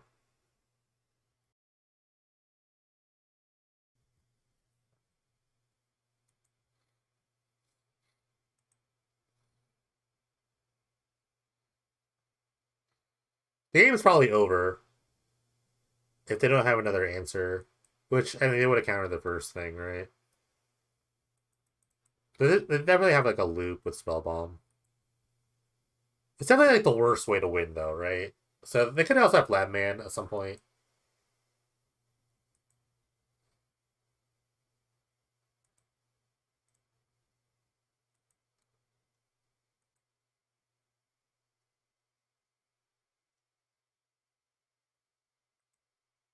I also love seeing people super salt off and then just still return to the format.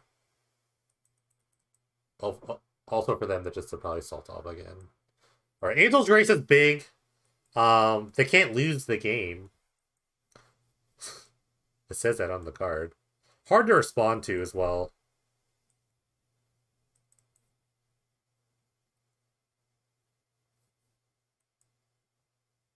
So, okay. No, don't worry about it. I guess it's. I guess I mean to say it's like it's fun to see people come back after they had a bad season. Because some seasons are not for everyone. Why do we not have a stop on that name phase? A lot of seasons aren't for everyone. You know, sometimes things don't work out. They just it doesn't work out. I think seasons change a lot less these days. Especially with like aggro slide just being like really prominent all the time. It's gonna be like one of those like staple decks, like red deck, white weenie, control variants, whatever. I think we're gonna see that a lot. Eventually, they're at a point. I think eventually we're just at a point where like decks are just gonna like. There's definitely just gonna be like.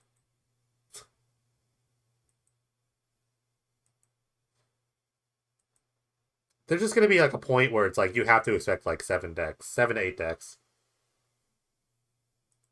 and every other season you have to like figure out something like, and then the other like popular decks like flip flop every other season.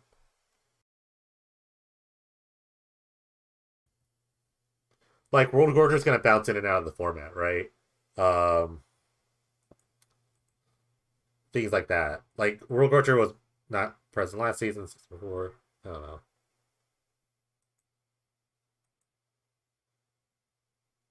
But I'm hoping for good things. I'm really hoping for the good things for the season. Very interested in how like Astrolabe works out. Now, now I'm interested about how Astrolabe works out now.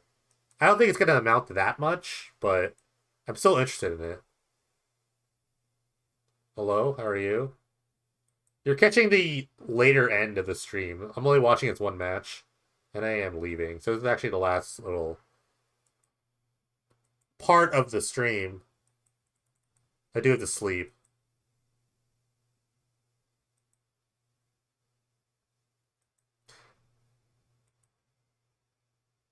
Yeah, I mean, they could still probably do it. And then they wouldn't. I mean, even with the Angels' Grace, I mean, they can't lose the game, obviously, but.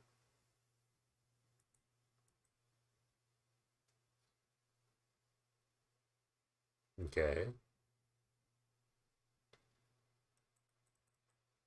I think I could just win here for the ad nauseum player. Alright, Angels' Grace been casted ad nauseum on the stack. That's it. So what you do, you draw your whole deck. Hopefully you have 3 more spirit guides somewhere.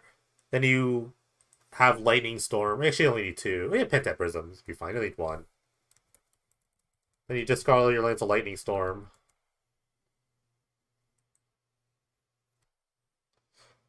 Just so long as your opponent doesn't have another land.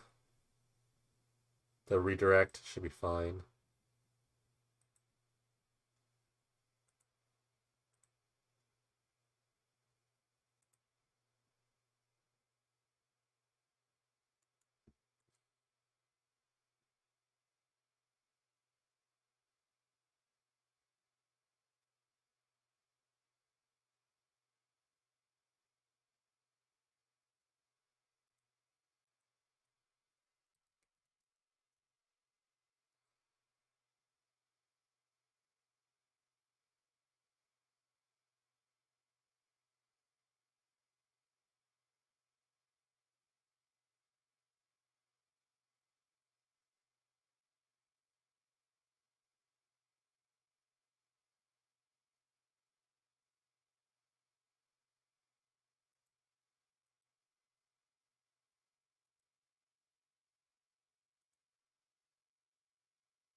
Wait, Hero Priesthood 1 is still legal?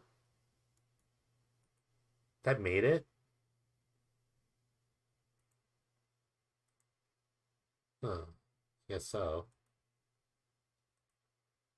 It's not Habzan Hero.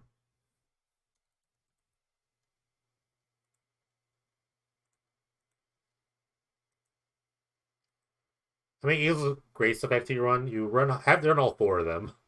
That's all you got. You have to run all four. I don't think they run Platinum Angel, so.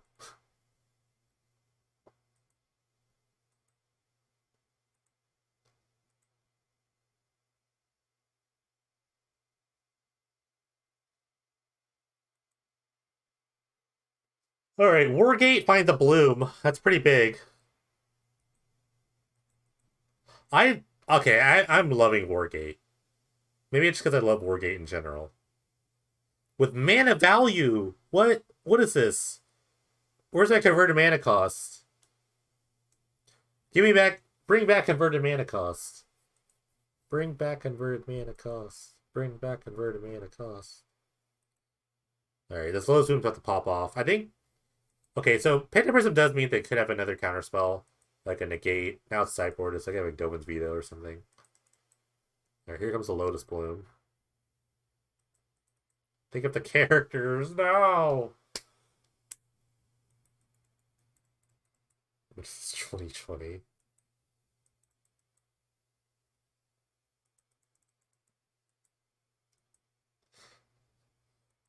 I still like labeling my decks like RB for Rakdos or like UB. But if it's like three colors, I always say the three color name. But I always want to say Rug or Bug. Those are the best things. Those are the best names for the three color decks. Alright, Orm's Chant in response to Ad Nauseum.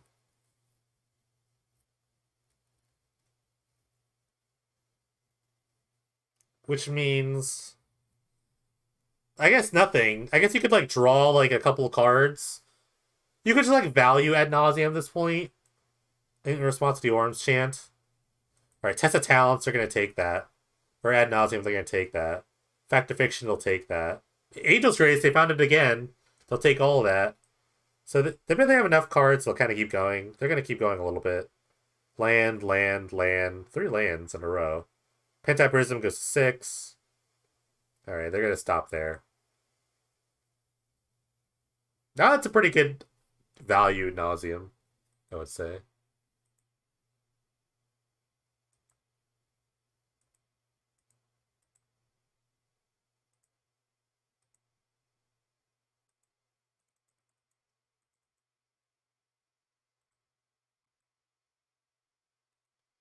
What is the second Sunrise win condition? What is it? Um, I guess generally they could loop Pirate Spellbomb with Conjurer's Bauble to make like a loop with second Sunrise. So they could loop their Sunrises. They basically can loop their Sunrises with Conjurer's Bauble and continually draw the Conjurer's Bauble and shock their opponent. Or if they have Labman, they can deck themselves with Labman. Those are like the two most common ways of beating your opponent. They can also play Bitter Ordeal, maybe. It's a Gravestorm card that would mill their opponent. Those are like 3 random things you can do. Or like Rape Shot, Brave Freeze, Storm. Like, those are also things you can do. Although I think Grape Shot's a lot worse, maybe. I don't know, maybe not. Um, but yeah, Ad Nauseum, just Ad Nauseum. Angel's Grace. Unfortunately for Ad Nauseum, it's not going to see a lot of play in like Storm decks because of no Dark Ritual. I think it's a big downgrade for the Ad Nauseum card.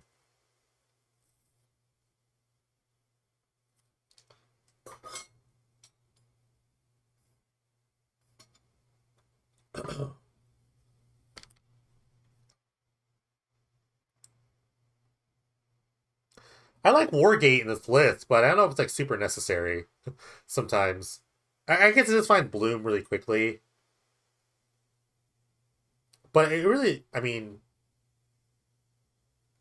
I wonder if there's something like Zurin Orb, but they have to, right? Zurin Orb just makes so much mana.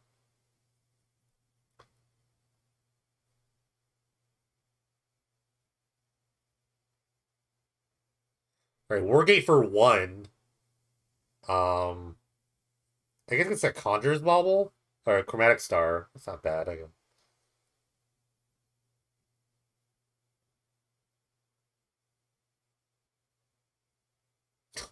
They whiffed. They did it. The first match ever. The first official match in season 20 goes to Ad Nauseum. Hooray. Wow, look at all the leagues going. Alright, I have to leave. Because I am it is late for me. And also I have an appointment tomorrow. Thanks guys for watching. Appreciate coming around for season 20. Um yeah, get out there and play some decks. Uh this VOD will be on YouTube, so if you're watching YouTube, come join the Twitch. If you're watching here on Twitch, go join the YouTube subscriptions. Go right there. I am 50-50 on the Friday stream. I'm getting my second shot for my vaccine tomorrow. And I hear that it's supposed to like completely destroy people. So I am like a 50-50 on tomorrow. It really just depends on how I feel. If not Friday, then hopefully Saturday will be my first tournament. So definitely follow the stream to figure out when I go live. That's the best way you could figure it out. Or join the Discord, and then you can go to content creation channel, and then you can see where all your favorite content creators go live when they usually post. Yeah, that's pretty much it. Thanks for watching. I'm not even in the raid, so we'll just end it here. Bye.